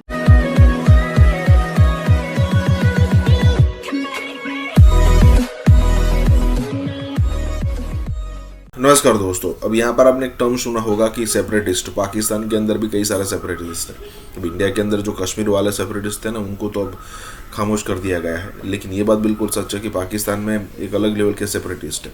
ऊपर से यहाँ पर एक अलग वॉर ये भी चल रही है कि खास करके पत्रकारों को आर्मी के खिलाफ किया जाता है। और उसमें हामिद मीर आपको बहुत बड़ा नाम है, जो आए दिन कुछ दिनों के बाद वो बाहर आकर बोलता है पाकिस्तानी आर्मी के खिलाफ। और यहाँ पर पाकिस्तानियों को डर यही है कि पाकिस्तानी मीडिया को, खास करके पाकिस्तानी आर्मी के खिलाफ किया जाता है, तो ऐसी सिचुएशन में मतलब एक अनरेस्ट क्रिएट होगा पाकिस्तान के अंदर। और उसके अलावा यहाँ पर बात ये भी हो रही है कि भाई पाकिस्तान को बदनाम करने के लिए ये सारी चीज़ें की जा सकती है। ऊपर से यहाँ पर ये भी डर है जहीद हामिद जैसे लोगों को कि इंडिया यहाँ पर तैयार बैठा है, और अगर यहाँ पर इंडिया ने कुछ ऐसा कर दिया ना तो पाकिस्तान के अंदर कई सारी सेपरेटिस्ट मूवमेंट चल रही है, उनको बल मिल जाएगा और वो जो चाहेंगे वैसा करेंगे। हालांकि जहीद हामिद तो हमेशा डरा रहता है, हमेशा उसको लगता है कि भाई रात को अगर उसको 2-3 बजे भी उठाओ नींद में से तो वही बोलेगा चलो अटैक कर देते हैं इंडिया पर। इसी के साथ ये वीडियो शुरू करता है। चुके हैं, लेकिन मरियम नवाज और नवाज शरीफ कोई ऐसा मौका नहीं जाने देती जिससे हमारी फौज को कमजोर करने का मौका मिले। आज भी उन्होंने कहा इन्होंने कश्मीर का सौदा कर लिया है। जन्नत साहब ये एक बात सुन लीजिएगा, फिर आपको बात करने में आसानी होगी क्योंकि आपकी पूरी जिंदगी का एक्सपीरियंस है। ये मरियम साहबा क्या फरमाती है, सुनाएं जी। बिल्कुल इस चीज को नहीं होना चाहिए। पाकिस्तान एक सॉवरन मुल्क है, एक इंडिपेंडेंट मुल्क है। जो भी आपने डील की है, चाहे वो आपने अपनी गिरती हुई हुकूमत को बचाने के लिए की है या आपने किसी के आगे सरेंडर किया है मुल्क की सॉवरेनिटी पे, जिस तरह आपने कश्मीर इंडिया के हवाले कर दिया था, अगर आप इस तरह की कोई कमजोरी दिखाकर आए हैं तो पार्लियामेंट के जरिए कौम को बताएं कि आपने क्या ब्लंडर किया। पाकिस्तानी कौम ने पाकिस्तान की बहुत नाकदरी की है। हर सूबे में ऐसी सियासी जमातें और सेपरेटिस्ट हैं जो बात बात पर पाकिस्तान तोड़ने की धमकी देते हैं। अब अल्लाह ताला पाकिस्तानियों को पाकिस्तान की कदर करवाएगा। मुझे बहुत खौफ आता है इस बात से, लेकिन अब बिल्कुल वाज़ेह हो गया है कि हमें लगेगा कि जैसे पाकिस्तान हमारे हाथ से जा रहा है और हमको जान और माल की कुर्बानी देकर फिर अल्लाह के इस तोहफे को बचाना होगा, ताकि हमको कदर आए कि ये तोहफा जो हमारे बड़ों ने 50 लाख शुहदा की कुर्बानी के साए में हमें दिया था, हमने कितनी नाशुक्री और नाकदरी की इसकी। ये पाकिस्तान हमारी पनागाह है, अल्लाह उसके रसूल का तोहफा है। जरा जरा सी बात पर इसको तोड़ने की धमकी देने वाले अस्तगफिरुल्लाह रब्बिल आलमीन अब आजमाए जाएंगे। दुश्मन के जूतों तले दुश्मन इनकी बेहुरमती करेगा, तब इनको पता चलेगा कि पाकिस्तान कितना कीमती है ना। मेरा ख्याल है भूल जाते हैं। अब इसमें भी इन्होंने कहा इंटरनेशनल मीडिया से पता चला है कि पाकिस्तान ने अड्डे दिए हैं। भाई आपने इंटरनेशनल मीडिया को सुना है तो पाकिस्तानी मीडिया को भी सुने नहीं, तो आप कैसे इस चीज को लिंक कर रही है? इंटरनेशनल मीडिया ने ये कह दिया, इंटरनेशनल मीडिया ने भी ये नहीं कहा कि आपने अड्डे दे दिए। अच्छा जनरल साहब, मैं आपको रोकूंगा। आप क्या समझते हैं उधर से नवाज शरीफ डायरेक्ट हमारे ISI के आर्मी DG मोहतरम फैद हमीद साहब और इधर नवाज शरीफ फौज, क्या ये इंटरनेशनल ताकतें भी इनके पीछे हैं या सिर्फ हुकूमत का जाने का दर्द है इन्हें? आप क्या समझते हैं? मज़ीद अहद किया और बताया कि अब तो हमने आपका हाथ नहीं छोड़ना, अब तो हमने आपको बचा के रखना है, अब हम आपका मुकदमा लड़ेंगे। और उसके बाद आपने देखा आहिस्ता आहिस्ता ये मुकदमा अज खुद पाकिस्तान ने खारिज करना शुरू कर दिया और आखिर में आकर नौबत यहाँ तक पहुँच गई कि ये कहा जाने लगा कि जो आर्टिकल 370 है, जिसके ज़रिए हिंदुस्तान ने मकबूजा कश्मीर पर इतने तवील अरसे एक गासबाना कब्जा जमाया रखा और जिसको फिर बाद में खुद ही ज़ायल करके उसने कश्मीर को अपने साथ जम कर लिया, वो हिंदुस्तान का अंदरूनी मामला है। हमारा मसला तो आर्टिकल 35A के साथ है, जिसके ज़रिए हिंदुस्तान कश्मीर के मुसलमान एरियाज़ की जो मेजॉरिटी है उसको बाहर के लोगों की आमद के ज़रिए और उनके कारोबार के ज़रिए, उनकी रिहाइश के ज़रिए तब्दील करना चाहता है। फिर हमने इस इशू को रिट्रैक्ट भी कर लिया। तो ये वो कश्मीर का इशू है जिसके ऊपर हमने एहतजाज करना था, हमने ह्यूमन चेन बनानी थी, हमने उनके साथ खड़ा होना था, हमने लोगों के साथ जो लोग हमारी बात नहीं मानते बैन अवी तौर पर उनके साथ सींग लड़ाने थे, मुबारी करनी थी, हमने जो भी हमारे बस में होता हमने करना था और कश्मीरियों को हर हाल में कभी एहसास नहीं देना था कि वो अकेले हैं। उस कश्मीर के साथ हमने क्या किया? जब वज़ीर आज़म ये तकरीर फरमा रहे थे और जब 2-1.5 साल गुजर गया है, गुजरने के बाद से लेकर अब तक जो मामलात बने, उस वक्त तक हिंदुस्तान के साथ हम पिछले दरवाजे से राब्ते में भी थे, उनके साथ बातचीत भी कर रहे थे, इंटेलिजेंस चीफ्स उनसे मुलाकात भी कर रहे थे। तो जिस हिंदुस्तान के साथ हम न्यूक्लियर जंग की बात कर रहे थे, उस हिंदुस्तान के साथ हम बातचीत भी कर रहे थे। जिस हिंदुस्तान के ख़िलाफ़ हमने प्रोटेस्ट करना था आधे घंटे के लिए, 2 हफ्ते हमसे प्रोटेस्ट नहीं हुआ और उसके बाद हम घरों को वापस चले गए। फिर उसके बाद भूल के भी जिक्र नहीं किया, कभी कभार एक आध ट्वीट कर देते हैं। इस पर ईद के ऊपर बिल्कुल ज़मीनन उसका जिक्र हुआ, फ़लस्तीन के साथ उसको नथी कर दिया और कोई ख़ास किस्म का पैगाम नहीं दिया। तो ये हमने कश्मीर के साथ किया है। इसराइल की पॉलिसी को इन्फ्लुएंस करना चाहते हैं, वो तो इसराइल के ऊपर कोई बहुत बड़ा स्टैंड ले नहीं रहे। अगर आप इनफरादी तौर पर ममालिक की पॉलिसियाँ देखें तो उनके ट्विटर अकाउंट्स भी काफ़ी खामोश हैं, उनकी लीडरान की तरफ से कोई बड़े बयानात भी नहीं आ रहे। तो हम तो ईद उनके कैलेंडर के मुताबिक रखते हैं। अब इसराइल के ऊपर पॉलिसी हम कैसे ऐसे मुरतब कर सकते हैं जो उनकी पॉलिसी फ्रेमवर्क से अलहदा हो। तो इन हालात के पेश नज़र जब हम उन वर्ल्ड कैपिटल्स के अंदर कोई बहुत बड़ा कारनामा नहीं कर सकते क्योंकि उनकी दोस्ती हमें दरकार है, जब अरब वर्ल्ड के ममालिक की पॉलिसी को देख के हम अपनी पॉलिसी बना रहे हैं, और जब हमारी तारीख ये है कि हमने कश्मीरियों के साथ वो किया जो कोई सोच नहीं सकता था कि उनका इतने बड़े उनके साथ वादे करके फिर उनका हाथ छोड़ दिया, और अब उनका तज़किरा भी ज़िमनन हम करते हैं। तो इन हालात के पेश नज़र मेरे ख्याल में शाह महमूद कुरैशी का ये कहना कि हम फ्राइडे को प्रोटेस्ट करेंगे एक तरह से दुरुस्त भी है, क्योंकि हम यही कर सकते हैं और हमारा एहतजाज और हमारा एतराज़ और हमारी एग्रेसिव और स्टैंड वाली असूली फॉरेन पॉलिसी का वज़न बस इतना ही है कि जुमे वाले दिन जब लोग खुद से इकट्ठे होकर एहतजाज कर रहे हों तो सरकार कहे जी कि देखा हमने कितना ज़बरदस्त फ़लस्तीनियों का मुकदमा। मैं जहाँ तक फ़ौज का ताल्लुक है, मियाँ साहब को तकरीबन 21-22 साल हो गए फ़ौज के खिलाफ साजिशें करते हुए, और ये किस्सा शुरू हुआ था जब इनकी मुशर्रफ के साथ मुखासमत हुई। मियाँ साहब अपनी तबीयत से मजबूर हैं, ये हर किसी के साथ सींग फंसा के बैठ जाते हैं। तो ये मुल्क के भले में हो, आप अपने हम कवायद ज़वाबित के मुताबिक करना चाहें, वो कहते हैं अगर हमने किया तो आप कौन होते हैं कहने वाले कुछ। अभी मिसाल ले लें कि जब मोदी लाहौर में आया, मोदी के साथ उसका नेशनल सिक्योरिटी एडवाइजर था, जब ये बातचीत मियाँ साहब से की उसने, उसका फॉरेन सेक्रेटरी उसके साथ था और उसका गालिबन सिक्योरिटी एडवाइजर भी साथ था। अब यहाँ पे पाकिस्तान में एजाज चौधरी फॉरेन सेक्रेटरी था, इनको रस्ते से वापस कर दिया कि आपकी जरूरत नहीं है। इसी तरह नेशनल सिक्योरिटी एडवाइजर थे नासिर जंजुआ, उसको भी वापस कर दिया, वो भी नहीं जा सका।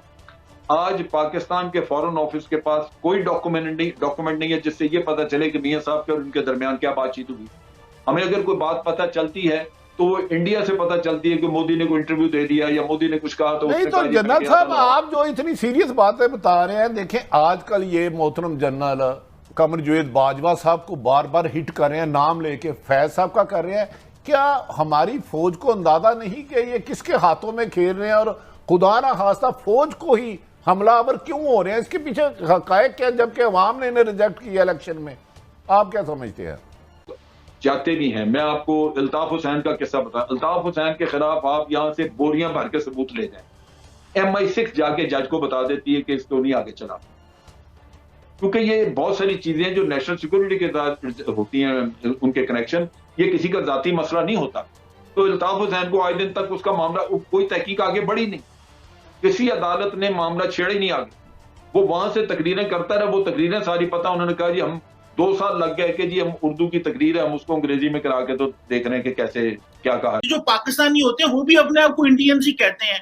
जो टॉप 15 लोग हैं वो जो कंपनीज के, वो सब इंडियन CEO है। आपके ख्याल में कोई पाकिस्तानी इतना काबिल नहीं है कि वो किसी खास लेवल तक भी आ सके? You will never see any Pakistani on top tier.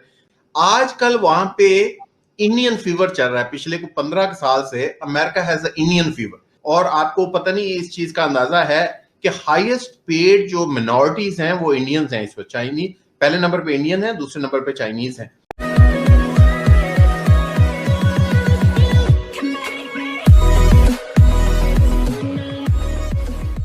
नमस्कार दोस्तों, अब ये सबको पता है कि भाई पाकिस्तानी जो है वो US में जाता है, UK में जाता है, फ्रांस में जाता है। तो उसको जब पहले एक्सपीरियंस होता है कि जब वो खुद को, मतलब होता है ना, एक नेशनलिज्म होता है कि जब वो खुद को पाकिस्तानी कहता है ना, तो उनकी उसकी उतनी एक्सेप्टेबिलिटी होती नहीं है। दिक्कत यहाँ पर ये हो जाती है कि शुरू में वो कॉन्फिडेंस से बोलता है, फिर उसका कॉन्फिडेंस धीरे धीरे कम होता है और फिर उसको पता चलता है कि भाई यहाँ पर खुद को पाकिस्तानी नहीं कहना चाहिए, यहाँ पर खुद को कहो कि हम इंडियंस हैं। और जब आपको इंडियंस कहना वो शुरू करते हैं, उसके बाद उनको जो रिस्पेक्ट मिलती है वो देखकर पहले तो उनको डेफिनेटली बुरा लगता होगा कि भाई देखिए इंडियंस को कितने बड़े लेवल पर रिस्पेक्ट मिलती है और यहाँ पर हमें देखिए। इवन वो छोड़िए, वहाँ की बड़े बड़े रेस्टोरेंट्स जो है जो पाकिस्तानी और जो बांग्लादेशी ओन करते हैं, अब उनका नाम भी उन्होंने ऐसा रखा है जैसे इंडियन रेस्टोरेंट हो, क्योंकि उनको ऐसा लगता है कि भाई इसी से ही जो नॉन इंडियन है या फिर जो जिनका नेटिव जो है वो इंडियन नहीं है वो भी आएंगे और जिनका नेटिव इंडियन है वो भी आएंगे यहाँ पर खाना खाने के लिए। तो यहाँ पर यही बात हो रही है कि कैसे यहाँ पर पाकिस्तानी जो है वो खुद का नाम यूज़ नहीं कर सकते, क्योंकि नाम बनाया नहीं तो क्या कैसे यूज़ करेंगे। इसी के साथ ये वीडियो शुरू करते हैं। आज मेरे साथ एक नए गेस्ट हैं, मुनव्वर अब्दुल्ला साहब। ये पाकिस्तानी अमेरिकन हैं और न्यूयॉर्क में रहते हैं और बिजनेसमैन हैं। तो ये बताइए कि जो इंडियंस हैं वो किस तरह वहां पे रह रहे होते हैं, वो उनका क्या स्टाइल है, क्योंकि वहां पे तो सुना है कि सारे एशियंस जाने जाते हैं, लेकिन मुझे रिसेंटली ये भी पता चला है कि जो ये एक तासुर भी बड़ा पता चला है कि जो पाकिस्तानी होते हैं वो भी अपने आप को इंडियंस ही कहते हैं। तो ये भी जरा थोड़ा सा बताइएगा कि इंडियंस वहां पे कैसे रहते हैं और ये पाकिस्तानी वाकई इस तरह करते हैं कि वो जाके वो अपने आप को इंडियंस बताते हैं, यहाँ के जो सेटल होते हैं वो नहीं, और जो बाकी होते हैं ये क्या चक्कर होता है वहां पे। 9/11 के बाद क्योंकि एक नफरत फैल गई माशरे में, स्पेशली मुसलमानों के खिलाफ और पाकिस्तानियों के खिलाफ, तो उसमें फिर बहुत सारे लोग, कुछ लोग जो इस तरह की और जॉब करते थे उन्होंने अवॉइड करना शुरू कर दिया अपने आप को बताना, लेकिन बहुत ज्यादा अक्सरियत नहीं थी कि वो अपने आप को ऐसे बताते थे, लेकिन कम लोग ऐसे थे जो अपने आप को क्लैरिटी देना चाहते थे कि वो किस स्पेसिफिक कंट्रीज हैं। स्पेशली जब आप कोई लो एंड जॉब कर रहे हैं और आपको ये बताने पे आपको पता है कि रिएक्शन आएगा, तो थोड़ा सा मेरा ख्याल है उसमें थोड़ा सा चीजें तब्दील हुई। अब रह गई बात कि अमेरिकन्स के लिए इंडियंस हैं और पाकिस्तानी हैं। अब उनमें मेरा ख्याल है क्लैरिटी आ गई है। इंडियंस में और पाकिस्तानियों में जो डिफ्रेंशिएट करने का जो उनमें क्वालिटी थी, या वो एक जो पता था उनको कि ये पाकिस्तानी है वर्सेस इंडियंस हैं, अब उनको क्लैरिटी आ चुकी है इस मामले पे। बिल्कुल ठीक है। तो इस वक्त जो वहां पे इंडियंस हैं वो किस तरह सिनेरियो में इन्वॉल्व हैं, वो उनका क्या किरदार है, क्या वो भी इसी तरह लो पेड वर्कर हैं या डॉक्टर हैं, इंजीनियर हैं? क्योंकि इस वक्त देखा जाए तो बाइडेन एडमिनिस्ट्रेशन में कोई 20 एक इंडियन अमेरिकन है। इवन कि कैमला हैरिस जो है उसकी अपनी जारी बात है वालदा जो है वो वहां से इंडियन है। तो how do you see this, India का रोल किस तरह है अमेरिका के अंदर? देखिए, इंडियंस ने नो डाउट कि जहां पे क्रेडिट मिलना चाहिए उनको देना चाहिए। इंडियंस ने पिछले 20 साल में अपने आप को अमेरिका में बहुत मुस्तहकम कर लिया।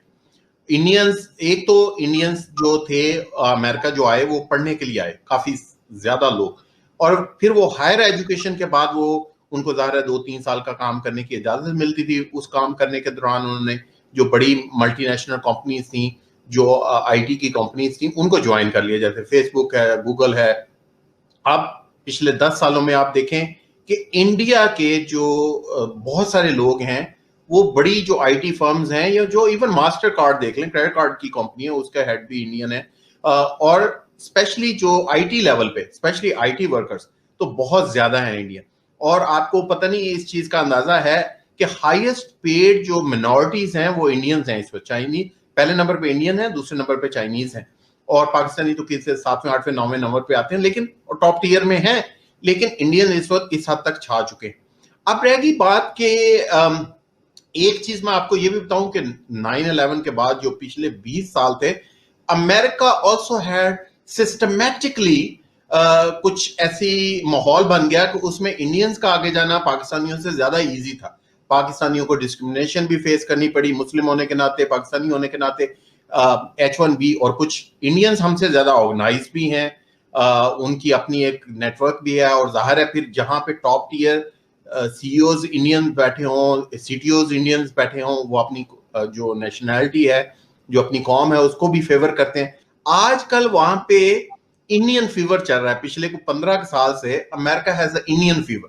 तो अब हम भी इसी खित्ते से हैं, बाकी लोग भी हैं, लेकिन आपके ख्याल में जो टॉप 15 लोग हैं वो जो कंपनीज के, वो सब इंडियन CEO है। आपके ख्याल में कोई पाकिस्तानी इतना काबिल नहीं है कि वो किसी खास लेवल तक भी आ सके? You will never see any Pakistani on top tier management any of these companies, right? तो मेरा ख्याल है ये एक सिस्टमैटिक जो इंडियन फीवर चल रहा है इस वक्त अमेरिका में, उसकी भी एक लहर है। तो I think that's another, Indians are waving that layer. वो होती है ना, आप समुद्र में एक आती है बड़ी वेव आती है, राइट? तो आप वेव क्रिएट नहीं कर सकते, लेकिन आप उस वेव में अगर शामिल हो जाएं तो आप फिर सर्फ कर सकते हैं उस वेव को। तो Indians are surfing that wave right now.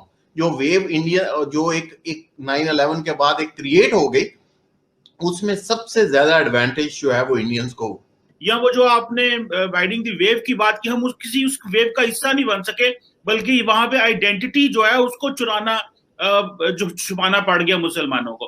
कि इंडिया में ना सिर्फ के इक्वल पाकिस्तानी मुसलमान हैं, लेकिन क्योंकि that's not considered a Muslim nation, तो उनके खिलाफ उस तरह की वो रूल्स एंड रेगुलेशंस नहीं आए। हाँ ठीक है, उनको इमिग्रेशन में उनको भी थोड़े से चैलेंजेस हैं कि उनकी क्यू बहुत लंबी है, लेकिन उनके लोग भी बहुत ज्यादा हैं, लेकिन उनको सिस्टमैटिकली एक फेवर हो गई। वो देखो माइक्रोसॉफ्ट में देखो हमारे लोग हैं, मास्टर कार्ड में हमारे लोग हैं, फलां जगह हमारे लोग हैं। तो आप क्या समझते हैं पाकिस्तानी इतने कैपेबल नहीं है वहां पे?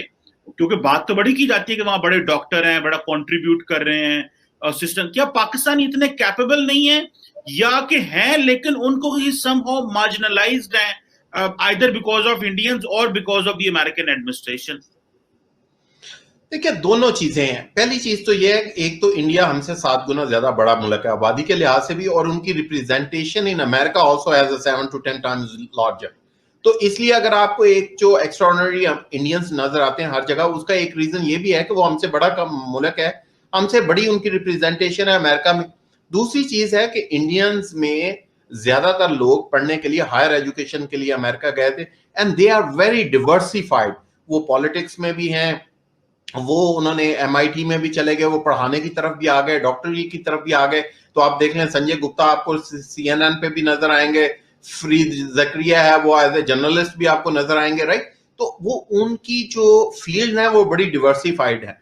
पाकिस्तानियों के लिए मेरा ख्याल जो सबसे बड़ा अलमिया है कि या वो डॉक्टर हैं, या इंजीनियर्स हैं, या IT में चले गए, या मेडिकल में चले गए, उन्होंने अपने आप को डिवर्सिफाई नहीं किया। वो आप देख लें, 2-4 नेम्स हैं जो मैं अक्सर देखता हूँ ट्विटर पर, पाकिस्तानी लड़कियां हैं 2-3 वो जो एज ए जर्नलिस्ट वहां पे काम कर रही हैं, या लेकिन उनको वो उस लेवल का एक्सपोजर भी नहीं है।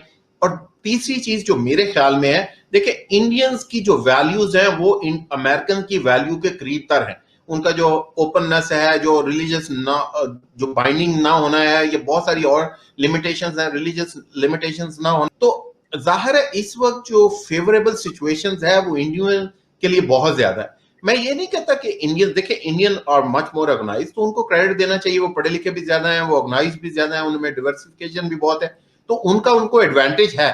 कि जितनी ताकत मोदी सरकार ने इस्तेमाल की है, मेरा ख्याल में पिछले 60-70 साल से किसी और हुकूमत ने इतनी ताकत इस्तेमाल नहीं की। हिंदुस्तान जो है, पहली बात यह है कि वो 370 एंड 35A को दोबारा से इन्वोक करने या 5 अगस्त की कॉन्स्टिट्यूशनल चेंजेस को वापस लेने नहीं जा रहा। एक चीज जो बड़ी अहम है, और वो ये अहम है कि जो इंडियंस हैं जो किसी थर्ड पार्टी इन्वॉल्वमेंट है उसको पसंद नहीं करते, क्योंकि आपको पता है कि इंडिया अपना एक वो जो रीजनल और जो राइजिंग स्टेटस है उसको they want to enjoy it. मुझे ऐसी कोई उम्मीद नजर नहीं आती कि इतनी बड़ी तब्दीली के लिए कोई दबाव हिंदुस्तान पर है, या बाइडेन गवर्नमेंट जो है, बाइडेन एडमिनिस्ट्रेशन किसी किस्म का ऐसा दबाव उन पर डालने जा रही है, क्योंकि हिंदुस्तान की उन्हें जरूरत है।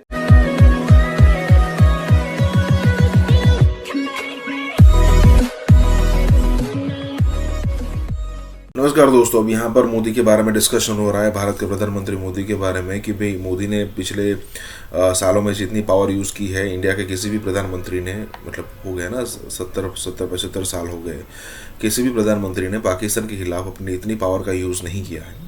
अब ज़रा उनको कौन बताए कि भाई ये जो पावर है ना वो मिली है मोदी को, और उसके बाद जो भी पावर मिली थी उसमें खुद ने बहुत ही अलग लेवल की बढ़ोतरी की है, और तब ये जाकर ये इस पावर का यूज़ किया जा रहा है। पहले भी हम पावर का यूज़ करना चाहते थे, लेकिन हमारी पावर इतनी थी नहीं कि लोग हमारी बात सुने।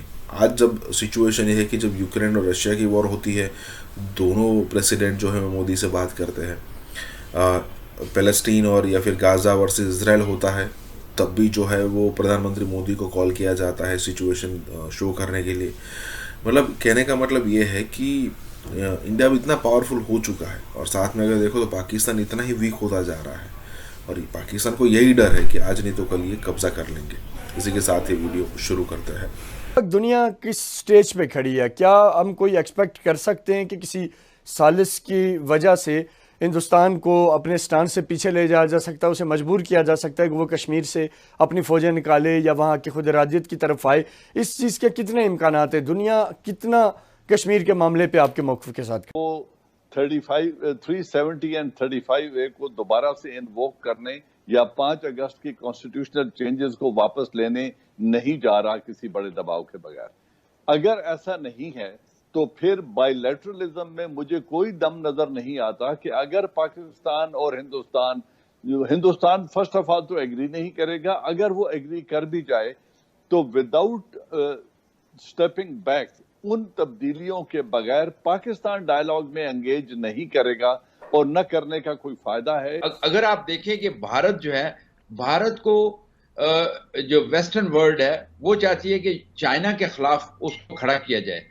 अब देखना ये है कि ये यूएई की इनिशिएटिव हो सकती है, लेकिन मैं समझता हूं कि इसको जो सपोर्ट है वो बड़ी पावर्स की भी है, क्योंकि उसके बगैर वो खुद शायद इन्वॉल्व नहीं होना चाहते उस तरह, क्योंकि भारत हमेशा ये कहता रहा है कि थर्ड पार्टी की जो इन्वॉल्वमेंट पे वो नहीं चाहिए और बायलैटरल इशू है। और भारत का मैं आपको बता दूं, भारत हमेशा कोशिश करेगा इसको डिले करने के लिए। भारत हमेशा कोशिश करेगा कि वो डेमोग्राफी चेंज करे, जिस तरीके से उन्होंने किया है कि अभी से वो डोमिसाइल वगैरह उन्होंने जो नॉन कश्मीरीज को दिए हैं, कि जितनी ताकत मोदी सरकार ने इस्तेमाल की है, मेरा ख्याल में पिछले 60-70 साल से किसी और हुकूमत ने इतनी ताकत इस्तेमाल नहीं की। मेरे नजदीक बायलैटरलिज्म में कोई दमखम नहीं है जब तक कोई थर्ड पार बिलखुसूस अमेरिका या यूनाइटेड नेशन बीच में सालसी का किरदार अदा न करें और जो कॉन्स्टिट्यूएंट स्टेटस है कश्मीर का उसको दोबारा से इन्वोक ना किया जाए, तो उस वक्त तक किसी किस्म के डायलॉग बेनतीजा ही रहेंगे। और मुझे ऐसी कोई उम्मीद नजर नहीं आती कि इतनी बड़ी तब्दीली के लिए कोई दबाव हिंदुस्तान पर है या बाइडेन गवर्नमेंट, बाइडेन एडमिनिस्ट्रेशन किसी किस्म का ऐसा दबाव उन पर डालने जा रही है, क्योंकि हिंदुस्तान की उन्हें जरूरत है। जो रीजनल डेवलपमेंट्स हैं, जो इंटरनेशनल पॉलिटिक्स है, जो चाइना की एंगेजमेंट है और जो अफगानिस्तान में डेवलपमेंट्स हो जा रही हैं, उनमें हिंदुस्तान ने एक रोल प्ले करना है। इस वक्त मौजूद हैं कमर चीमा साहब, जो कि बड़ी गहरी नजर रखते हैं पाकिस्तान और भारत के ताल्लुकात पे। एक चीज जो बड़ी अहम है और वो ये अहम है कि जो इंडियंस हैं, they do not trust anyone, they don't talk to anyone. For example, वो अपनी जो किसी थर्ड पार्टी इन्वॉल्वमेंट है उसको पसंद नहीं करते, क्योंकि आपको पता है कि इंडिया अपना एक वो जो रीजनल और जो राइजिंग स्टेटस है उसको they want to enjoy it and they believe कि it is very much important for them. So वो कहते हैं हमें किसी की मदद की जरूरत नहीं है। हाँ, they like a push from somewhere, शायद वो किसी का पुश इस्तेमाल कर लेते हैं, जैसे कि यूएई का पुश इस्तेमाल कर लिया। वो इसलिए कि जारी बात है इंडिया जो है वो यूएई का इंपॉर्टेंट पार्टनर है और आप सिंपली नो नहीं कह सकते। इंटरनेशनल रिलेशंस में आप किसी को सिंपली नो नहीं कह सकते कि जनाब अभी हमने इनसे बात ही नहीं करनी या नहीं हम ये करेंगे नहीं। So you give piece a chance. लेकिन ये जो टॉक्स हो रही हैं इसमें एक चीज बड़ी इंपॉर्टेंट है और वो है कॉन्फिडेंशियलिटी। कॉन्फिडेंशियलिटी जो इसको कॉन्फिडेंस में रखना वो बड़ा इंपॉर्टेंट है। उसकी वजह क्या है? जो फिर उसके डोमेस्टिक रिएक्शंस आते हैं। जी, आप बैठ के नेगोशिएट करें। कश्मीरी भी जो है वो भी समझते हैं कि उस पर इंटरेस्ट, हर मुल्क के इंटरेस्ट को वो समझते हैं, तो उसको मद्देनजर रख के इसका एक हल निकाला जा सकता है, ताकि कश्मीरी भी जिस तरह दूसरे जो कौमें हैं जिस तरह वो जिंदा रह रही हैं अपने हकूक के इसी तरह कश्मीरी जो है वो अपनी अली रज़ा साहब, आप क्या समझते हैं कि सलूशन क्या है? ज़ाहिर है पाकिस्तान का मौक़िफ़ ये है कि पूरा कश्मीर हमारा, और इसी तरह इंडिया ये कहता है कि ये जो आज़ाद कश्मीर है ये भी उसका है, और इसी तरीके से कश्मीर में जो लोग हैं वो पाकिस्तान से इलाक़ करना चाहते हैं। तो इस सूरत हाल में ऐसी क्या पॉसिबिलिटी है जिससे इस मसले को हल की तरफ बढ़ा जा सकता है? वो क्या सिर्फ राइट ऑफ सेल्फ डिटर्मिनेशन के ज़रिए ही तयन करना है या कोई आउट ऑफ द बॉक्स कोई और भी चीज़ ऐसी है जो आप समझते हैं कि कहीं ज़ेर बहस है? आपको हालात पैदा करने होंगे, CBM करने होंगे। आप फॉर एग्जांपल 10-15 साल के लिए आप इस जो लोग हैं उनको रिलीफ दें, फैमिलीज आपस में मिलें और उसके बाद उस कौम पे छोड़ दिया जाए। लेकिन अगर अमन होगा, खुशहाली होगी और उसके बाद जब आप बैठेंगे तो इसका एक परमानेंट हल निकल सकता है और इस खित्ते को मैं समझता हूँ कि ये एक ब्रिज होगा इंडिया और पाकिस्तान के दरमियान और चाइना के दरमियान। ये एक इकोनॉमिक जोन बन सकती है, ये एक बेहतरीन स्विट्जरलैंड की तरह वो जगह बन सकती है जिसमें तमाम जो मुफादात हैं वो उनका तहफ़्फ़ुज़ किया जा सके। लेकिन इसके लिए मैं समझता हूँ कि आपको एकदम नहीं होगा, इसको एक लॉन्ग प्रोसेस है, इसको Aahista Aahista step by step आगे चले। और उसके बाद आप देखें यूरोप में ये लोग आपस में लड़ते रहे हैं, यहाँ पे जंगें होती रही हैं, वर्ल्ड वार फर्स्ट हुई, सेकंड हुई, लेकिन आज यूरोप कहाँ पहुंच चुका है? कुछ चीजें इख्तलाफात आज भी हैं, सारा कुछ है, लेकिन उसके बावजूद ये कौमें तरक्की कर रही हैं। हमें देखना होगा कि अगर हम अपने अवाम की, चाहे वो इंडियंस हों, चाहे वो पाकिस्तानी हों, चाहे वो चाइनीज हों, अफगानी हों, जितने भी उस खित्ते के लोग हैं, उनकी तरक्की के लिए ये शर्त है कि कश्मीर का मसला हल हो। मईशत तबाह हो चुकी है विद दिस लीडरशिप। आपका ख्याल है ये एस्टैब्लिशमेंट विदाउट मनी ये चल सकती है? इनकी वेपन्स, इनकी फ्यूल, आपका क्या ख्याल है ये इंडिया के साथ ये LOC के ऊपर क्यों जाके ये सेटलमेंट हुई है कि चलो जी कांट अफोर्ड इट? इंडिया तो फिर और देर थोड़ी देर खींच लेता। We can't afford this sort of conflict. होता है कि जनाब इंडिया के अंदर इंडिया मीडिया शोर डाल देता है कि लो जी पाकिस्तान तो क्लाइम डाउन कर गया, पाकिस्तान का तो एक मौकफ था वो छोड़ दिया और वो क्लाइम डाउन कर गया। वो इतना मासूम है, इतना बेजरर है, उसका अपना कोई अकल नहीं है, उसके कनपटी पे बंदूक रखी हुई है, ये क्या बात हो रही है? मुर्तजा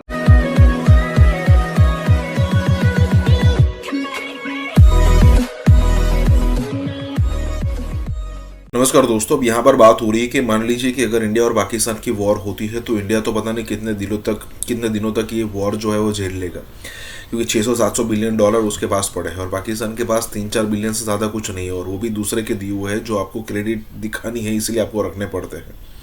वैसी सिचुएशन में मान लीजिए कि अगर लड़ाई हो जाती है तो क्या आपके पास इतना पैसा है कि आप अपने लश्कर से लेकर तोप और जो गोला बारूद चाहिए सारी चीज़ों के लिए आप पैसा पे कर पाओगे?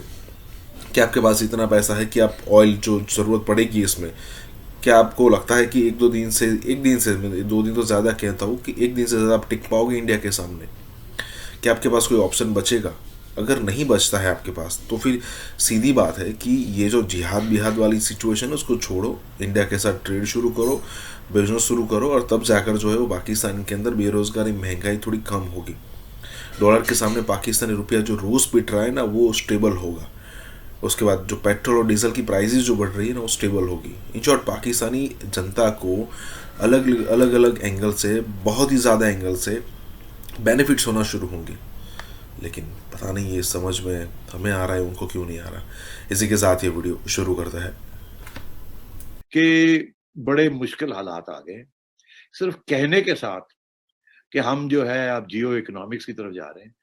आप किसी सूरत में आपका जो जियो इकोनॉमिक्स मॉडल जो आप बनाना चाह रहे हैं वो नहीं चलेगा। उसकी वजह कि आपकी जियो स्ट्रैटेजी जो है वो अभी तक भी वही पुरानी है, उसमें तब्दीली नहीं आई और ना ही उसमें तब्दीली आने का इम्कान है, बिकॉज आप में इतनी कुव्वत ही नहीं है कि 70 साल से आपने एक चीज चलाई है, आपको समझ नहीं आ रही कि किस तरीके से उसको खत्म करना है। वो जो जियो स्ट्रैटेजी है, अगर आप उसमें कोई तब्दीली लाना चाह रहे हैं तो वो सवाए एक पॉपुलर प्राइम मिनिस्टर के जो कड़वा घूट करके आपके साथ इत्तेफाक करे और आपका रुख जो है जो आप खुद चेंज करना चाहते हैं और आपको समझ नहीं आ रही है, ना ही आप वो क्रिटिसिज्म बर्दाश्त कर रहे हैं, वो करे। वो इमरान खान नहीं है, वो नवाज शरीफ है। मईशत तबाह हो चुकी है विद दिस लीडरशिप। आपका ख्याल है ये एस्टैब्लिशमेंट विदाउट मनी ये चल सकती है? इनकी वेपन्स, इनकी फ्यूल, आपका क्या ख्याल है ये इंडिया के साथ ये LOC के ऊपर क्यों जाके ये सेटलमेंट हुई है कि चलो जी कांट अफोर्ड इट? इंडिया तो फिर और देर थोड़ी देर खींच लेता। We can't afford this sort of conflict, और इसीलिए जियो इकोनॉमिक्स की बातें शुरू हो गई। This has been a total failure. एक कैप्टन होता है, वो एक टीम बनाता है, टीम को वो लीड करता है। यहां तो ऐसी सूरत हाल है ही नहीं, ना कैप्टन ने टीम सेलेक्ट की है, कैप्टन खुद जो है वो मेरिट पे नहीं आया, तो वो कैप्टन ने कौन सी टीम बनानी है और वो टीम कैसे काम करेगी? वो टीम तो कभी इधर देख रही है, वो उधर देख रही है, कोई इधर देख रहा है, कोई उधर देख रहा है, और हर एक बंदा जो आता है जिस तरीके से निकाला जाता है वो जैसे आता है वैसे ही चला जाता है, पता ही नहीं चला एक दिन आ गया दूसरे दिन छुट्टी हो गई। तो ये सूरत हाल है। तो ये टीम तो है नहीं यहाँ, और टीम के बगैर पाकिस्तान चल नहीं सकता। हमें एक दिन कहा जाता है कि जी कॉमर्स मिनिस्ट्री जिसके इंचार्ज खुद प्राइम मिनिस्टर साहब हैं, उन्होंने एक समरी मूव की है, जिसमें उस समरी के अंदर उन्होंने ये कहा है कि इंडिया के साथ ये कॉटन इंपोर्ट जो है उसको इजाजत दी जाए। कॉटन और शुगर, चीनी और कपास, शुगर और जो इजाजत दी जाए। क्यों? क्योंकि इसमें अवाम की बेहतरी है। उसके बाद क्या होता है? उसके बाद ये होता है कि जनाब इंडिया के अंदर इंडिया मीडिया शोर डाल देता है कि लो जी पाकिस्तान तो क्लाइम डाउन कर गया, पाकिस्तान का तो एक मौकफ था वो छोड़ दिया और वो क्लाइम डाउन कर गया, लो जी लो बिस्त होगी पाकिस्तान। यहाँ का मीडिया लोग शोर डाल देते हैं, एक ही की आप तो कह रहे थे कि सवाल ही पैदा नहीं होता तजारत का। अब तो यहाँ आपने तो एक तरफ तो आर्मी चीफ ने ये बयान दे दिया है कि जी अब जियो इकोनॉमिक्स होगी और जियो स्ट्रेटजी बाद की बात है और हम अपना घर भी ठीक करने लगे हैं। पता नहीं इसका मतलब क्या है, मगर वो चले हम ठीक करने लगे और दुश्मनियां रीजन के अंदर नहीं होनी चाहिए। अच्छा, इसका ये मतलब है कि हिंदुस्तान के साथ भी दुश्मनी कम की जाए फौरी तौर पर। यहाँ तो ये स्पेकुलेशन शुरू हो गया, हाई कमिश्नर भी वापस आ रहे हैं, तजारत ही खुल रही है जी, पूरा ट्रेड ही खुलने शुरू हो गया है। अच्छा जी, ओहो पीछे बैक चैनल भी चल रही है, और जी फलाने ने ये कहा, फलाने ने ये कहा, इसका मतलब है कि वो सऊदी अरेबिया का भी रोल है, यूएई का भी रोल है, अमेरिका का भी रोल है, लो जी कुछ होने जा रहा है। तो ये सारा एक माहौल बन गया ना। उस माहौल के अंदर ऐसे लगा कि आपने अपना एक असूली जो बयान था वो छोड़ दिया और आप रातों रात आपने और नेशनल सिक्योरिटी एस्टेब्लिशमेंट ने, गवर्नमेंट ने एक बहुत बड़ी यू टर्न ले ली। अब ये सारा मसला बन गया इनके लिए। अब ये भागे हैं वहां से और नहीं जी नहीं, हम तो कश्मीर के बगैर ये बात नहीं होने देंगे, हम तो जब तक वो आर्टिकल 370 वापस नहीं लेंगे हम तो आगे बात नहीं बढ़ेगी। अब ये आके फंस गए। अच्छा, अब जिन लोगों ने इनकी जो बातचीत शुरू कराई थी उनका तो बहुत वसी किस्म के मकसद थे ना कि ये बात फिर से आहिस्ता आहिस्ता ये डेवलपर्स हों कुछ, ताकि बात आगे बढ़े। क्योंकि अमेरिका का भी इंटरेस्ट है, सबका ही इंटरेस्ट है कि यहाँ आप कोई लड़ाई झगड़े ना हो, क्योंकि यहाँ अब अफगानिस्तान के अंदर कुछ रद्द-बदल होनी है, वहां कुछ पाकिस्तान की जरूरत है, यहाँ परेशानियां ना हो। तो वो तो अब सारा एजेंडा जो है खतरे में आ गया, बिकॉज ये अब चीज आगे नहीं जाएगी। तो मैं ये समझता हूँ कि ये जो जियो इकोनॉमिक्स वाला जो फलसफा आर्मी चीफ ने जो बयान किया है, ये भी अब खतरे में आ गया है, बिकॉज जो थोड़ी बहुत पेशकदमी होनी थी हिंदुस्तान के साथ वो रुक गई है। वजीर बुरे हैं, एस्टेब्लिशमेंट ने इसको इस रास्ते पे लगा दिया है, वो इतना मासूम है, इतना बेजरर है, उसका अपना कोई अकल नहीं है, उसके कनपटी पे बंदूक रखी हुई है, ये क्या बात हो रही है? मुर्तजा, इमरान खान में अकल नहीं है, तो मैंने to give you an answer. Is a cricketer, बड़ी सिंपल सी व्यूज है अबाउट लाइफ, हर रोज आप सुनते हैं उनकी बातें।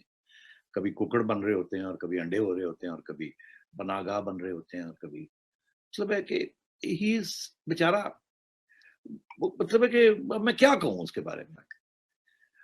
अभी भी जब आप जियो इकोनॉमिक्स की बात करते हैं या जियो स्ट्रेटजी की बात करते हैं, वो वॉशिंगटन ओरिएंटेड है। ऊपर से तो आप कहते हैं कि जी हम तो बड़े अब चाइनीज कैंप में हैं, मगर प्राइवेटली आप अमेरिकनों को कहते हैं नहीं हम नहीं है चाइनीज कैंप में, हम तो आपके कैंप में रहना चाहते हैं। क्योंकि उन्हें इस बात का एहसास है कि एक वेस्टर्न कैंप है जिसके अंदर world bank, IMF, financial institutions, dollar, parity, rates, पूरा एक सिस्टम है ना कैपिटलिज्म। एक तरफ वो है और बेचारा दूसरी तरफ एक चाइना है जो कि आपको चले 1-2 बिलियन डॉलर दे देता है कि आप अपने बैंक में रख लें, मगर अभी वो उस लेवल पे नहीं आया कि it can compete with a different financial system and give you the sort of things that you want. वो तो नहीं है। आपकी सारी एक्सपोर्ट्स और इंपोर्ट्स एक्सपोर्ट्स सारी वेस्ट को जा रही है, चाइना को क्या जा रहा है? कुछ भी नहीं। और इसीलिए जब FATF आपके ऊपर घुमाया जाता है तो आपकी टांगे खड़कनी शुरू हो जाती है। इसी तरीके के साथ जब आपके ऊपर सैंक्शंस लगते हैं, न्यूक्लियर ओरिएंटेड या कोई और, तो आपको समझ नहीं आती अब कहाँ जाएंगे, आप भाग जाते हैं वहां जाके सॉरी करना शुरू कर दी। और चाइना जो है कभी वो उनका वजीर सफीर जो है वो जरदारी साहब को मिलने चला जाता है, कभी वो एहसन इकबाल को मिलने चला जाता है कि भाई हो क्या रहा है यहाँ। तो बात ये है कि आप ना इधर के रहे ना उधर के रहे, और ये कंफ्यूजन जो है ये आपकी एस्टेब्लिशमेंट के अंदर है, बिकॉज ये उनका जॉब ही नहीं था टू बिगिन विद। वो तो एक जमाने से एक ही जॉब कर रहे थे, वो ये था, एक उन्होंने डॉक्ट्रिन बनाई हुई नेशनल सिक्योरिटी की जिसके अंदर इंडिया पिवटल है, और उसके साथ उन्होंने एक डॉक्ट्रिन बनाई हुई थी, वो ये थी कि हमने प्रो अमेरिका रहना है और वहीं से पैसे आने हैं। क्योंकि देखिए ना, 3 साल जब मिलिट्री गवर्नमेंट रही तो वहीं से पैसे आए। देखिए, भारत क्यों हमसे बात करना चाहता है? नंबर 1, क्या हम दे सकते हैं भारत को जो भारत हमारी बात मानेगा? इसमें आप कश्मीर जो है अब वो इंडेफिनिट पीरियड के लिए आपके पास नहीं है जो मांग। मेज के ऊपर हमारी कारकर्दगी जितना मैंने पढ़ा है या आप लोगों से सुना है वो कोई बहुत अच्छी तो नहीं थी। टेबल के ऊपर तो भारत बहुत शातिर है और वो कश्मीर कहीं एजेंडे पे है जरूर, लेकिन बहुत दूर है। पाकिस्तान ने कश्मीर के लिए किया क्या है?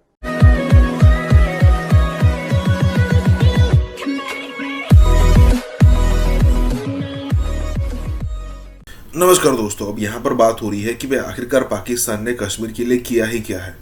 और दूसरी चीज़ कि अगर आप इंडिया के साथ यहाँ पर रिलेशन सुधारना चाहते हैं तो आपके पास ऑफर करने के लिए है क्या? आपके पास मतलब इंडिया के पास तो बहुत सारी चीज़ें हैं जो आपको ऑफर की जा सकती है, लेकिन क्या आपके पास कोई चीज़ है ऐसी जो ऑफर करेंगे?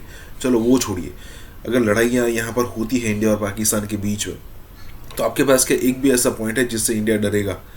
एक भी है ऐसा काउंटर आपके पास जिसे इंडिया सोचने पर मजबूर होगा कि अगर पाकिस्तान ने ये चीज़ यूज़ की तो हमें उसके पास उसका जवाब, जैसे 1971 के अंदर आपकी सबमरीन थी, ठीक है, तो अब क्या उसके बारे में इंडिया ने डेफिनेटली प्लान्स बनाए थे और उसी के बाद आपकी जो सबमरीन थी उसको डुबाया गया था बंगाल की खाड़ी में। कहने का मतलब ये है कि क्या है आपके पास ऑफर करने के लिए इंडिया के लिए, जबकि आप सिर्फ और सिर्फ भीख मांगते हैं। मतलब इंडिया से भी आप लिख के ले लीजिए कि इंडिया से अगर दोस्ती होती ना तो 10-15 बिलियन डॉलर वो हमसे ले चुके होते, और अगर आज भी अगर रिलेशन सुधरते हैं ना तो दूसरे दिन उनका पीएम मांगने आ जाएगा। इसी के साथ ये वीडियो शुरू करते हैं। मतलब इशू है पाकिस्तान की एस्टेब्लिशमेंट अब डिफरेंट तरीके से देखना चाहती है। वो ये चाहते हैं कि भारत पे एतबार किया जाए और भारत ने जो हमारे साथ मुज़ाकरात में जाने का खुद फैसला किया है और पाकिस्तान को ऑफर करवाई है कि आए मुज़ाकरात में मामला हल करते हैं, आपस में बैठ के मुज़ाकरात करते हैं और दूसरी चीज़ों में आगे निकल जाते हैं, कश्मीर को पीछे रख देते हैं, क्योंकि भारत ऐसी कोई गारंटी नहीं दे रहा कि कश्मीर को हम पहले करेंगे। और ये गारंटी पाकिस्तानी भी सोर्सेज से जिनसे हमारी बात हुई है वो कह रहे हैं हम भी आपको ये गारंटी नहीं दे सकते कि कश्मीर पहले होगा। बस ठीक है, हो जाएगी जब कश्मीर की बात होगी। कश्मीर कोई प्रायोरिटी नहीं होगा इन मुज़ाकरात में, इसकी खातिर आप जमा रखें, पाकिस्तान का मीडिया भी और पाकिस्तान भी, और भारत ये होने भी नहीं देगा। मोमेंटम इसका टूट जाएगा, भारत को सांस लेने का मौका मिलेगा, जिन चीजों में फंसा है उसमें से निकल जाएगा। और तीसरा, भारत का जो है वो जब मर्जी चाहेगा मुज़ाकरात खत्म कर देगा, कोई गारंटर तो है नहीं। आप कैसे एतबार कर सकते हैं सर? हम जो भी कर रहे हैं मैं नहीं समझता कि हम ठीक कर रहे हैं। मुझे ये समझ नहीं आ रही, आज तक मुझे कोई एक्सप्लेन नहीं कर सका कि भारत इस सिलसिले में क्यों पहल करेगा। अगर हम मुज़ाकरात पे जाएंगे तो हम भारत को क्या देने को तैयार हैं जो भारत हमारी बात मान जाएगा? ये दो दोस्तों का या दो मिसाइलों की बात नहीं है, दो मुल्कों की बात है, दो कौमों की बात है, दोनों की एक तारीख है ये।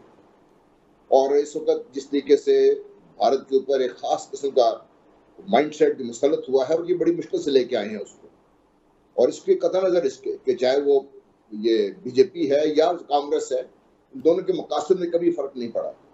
दोनों बैठ के करेंगे क्या हम दे सकते हैं भारत को जो भारत हमारी बात मानेगा। इसमें आप कश्मीर जो है अब वो इंडेफिनिट पीरियड के लिए आपके पास नहीं है जो मसला ये है।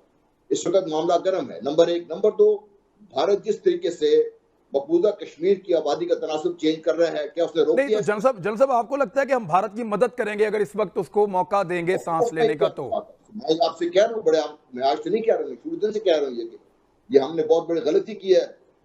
कोर्स अमन की ख्वाहिश करना जुर्म नहीं है, अमन के लिए ख्वाहिश, अमन कोई भीख में नहीं देगा, भारत खास तौर पे अमन आपको भीख में नहीं देगा। कुछ भारत के अपने मसाइल हैं। एवीएम साहब, आपको लगता है कि टेबल पे बैठ के पाकिस्तान ज्यादा मुअस्सर होगा? क्योंकि हमने देखा है मैदान में कभी हम जीते कभी हम हारे, और मैदान में हमारी कारकर्दगी बहुत बेहतर भी रही, लेकिन मेज के ऊपर हमारी कारकर्दगी जितना मैंने पढ़ा है या आप लोगों से सुना है वो कोई बहुत अच्छी तो नहीं थी। टेबल के ऊपर तो भारत बहुत शातिर है। और हाँ, बदकिस्मती से 72 साल में हमने दुश्मनी करके देखा है कि हमें कश्मीर आज़ाद नहीं करा सके। लेकिन मेरा ख्याल है हमें एक चीज़ पे फ़र्क करना पड़ेगा। पहला फ़र्क यह है कि आया हमने भारत के साथ दुश्मनी करनी है या कश्मीरियों के लिए आसानी पैदा करनी। तो ये हमें फ़र्क ये करना है कि हमने भारत को गंदा करना है, भारत के साथ दुश्मनी करनी है, या हमने कश्मीर के लिए आसानी पैदा करनी है और कोई और ऐसा रास्ता इख्तियार करना है जो कि आज तक सामने नहीं आ सका 72-73 साल के अंदर। हमारी सर कोई वे फॉरवर्ड देना, आपके ख्याल में कैसे हम कश्मीरियों के लिए आसानी पैदा कर सकते हैं भारत से बातचीत में? वही मैं कह रहा हूँ, वही मैं कह रहा हूँ। दूसरी बात यह है कि एक और आपने सवाल किया कि हमें क्या यकीन है, हम कैसे एतमाद कर सकते हैं कि वो उठ के चला जाएगा बात। तो यार आप बात छोड़ के चला जाएगा तो आप भी बात छोड़ के वापस आ जाएंगे, यानी आप मोमेंटम टूट जाएगा, दे तो नहीं रहे सर, वो मोमेंटम टूट जाएगा, उसको जो ब्रीदिंग स्पेस चाहिए वो उसको मिल जाएगी, वो अपने आप को बहाल कर देगा। कि कश्मीरी मुझे बार बार ये कहते हैं कि हम पाकिस्तान के बलबूते पे और पाकिस्तान की शय के ऊपर इस जंग को लड़ रहे हैं। हमें ऐसा लगता है कि पाकिस्तान हमें, जिस दिन पाकिस्तान हमें छोड़ेगा हमारी पसली टूट जाएगी, उनको ये लगता है। बड़ा पॉपुलर नारा, इसीलिए इसी नहीं नारों ने हमें मरवाया आज। वो कश्मीर कहीं एजेंडे पे है जरूर, लेकिन बहुत दूर है। देखिए, 2-3 चीजें जो मुझे अभी तक समझ नहीं आ सकी कि पाकिस्तान ने कश्मीरियों के लिए किया क्या है। देखिए, भारत क्यों हमसे बात करना चाहता है, नंबर 1। मुझे ये बात अभी तक समझ नहीं आई कि भारत क्यों इसमें पहल करेगा। अगर भारत को पहल कर रहा है इस सिलसिले में तो कोई वजह है, भारत पहल कर रहा है। क्या हमें वजह वो समझ आ गई है? क्या वो वजह इतनी मजबूत है कि जिससे पाकिस्तान को कुछ हासिल हो सकता है? बिल्कुल ठीक कह रहे हैं शहजाद के नेगोशिएशन पे आप जाते हैं, डरने की कोई जरूरत नहीं है। पाकिस्तान अल्हम्दुलिल्लाह कोई कमजोर है, पाकिस्तान की फौज अपनी जगह पे कायम है, एयरफोर्स सब कुछ अपनी जगह पे कायम है, हवा अपनी जगह पे कायम है। लेकिन जब आप एक किसी चीज को तैयार करते हैं, तैयारी में बड़ा वक्त लगता है। यहाँ पे हालात को यहाँ तक आने में भारत का अपना कसूर ज्यादा है, हमारी उसमें जो कारनामे है बहुत कम है। पाकिस्तान ने सिवाय इसके हम सो कॉल्ड अखलाकी मदद कर रहे हैं या जो भी वो भी कर रहे हैं कि नहीं कर रहे हैं, डिप्लोमेटिक सतह पे पाकिस्तान कुछ कर रहा है कि नहीं कर रहा है। इमरान खान साहब की स्पीच के बाद से लेकर आज तक कौन सा ऐसा कारनामा पाकिस्तान ने इसका अंजाम दे दिया है? ट्रस्ट की बात जो आपने की है इमरान, ये यही कहते हैं सेनेटर्स भी और ये ब्रिटिश पार्लियामेंटेरियंस कि आप दोनों को ट्रस्ट करना पड़ेगा, क्योंकि इसकी जो रेजोल्यूशन है ये दोनों ने रिजॉल्व करनी है। ना ब्रिटिश पार्लियामेंट रिजॉल्व कर सकती है ना अमेरिकन सेनेटर्स, ये भाग जाएंगे, साइड पे हो जाएंगे। हमने दोनों ने बैठ के इतनी लीवरेज एक दोनों को देनी है कि हम भी ट्रस्ट करें और वो हम पे भी ट्रस्ट करें। अब बात आती है इसकी पहल कहाँ होगी। पहल हो गई थी जनरल मुशर्रफ के वक्त के ऊपर, पहली सिंस पार्टीशन। अब उसके बाद गवर्नमेंट चेंज आपकी हो गई, ये एक नए एक पॉलिसी के साथ आए, हिंदुत्व इनका एक आया, फिर अपने अयोध्या का सिचुएशन देखी और उसके बाद रिप्राइजल्स यहाँ से, रिपरकशंस उधर से, फिर आपके ऊपर एक बहुत बड़ा एक तोहमत लगा दिया कि ये जो मुंबई के अटैक्स हैं ये आपने करवाए।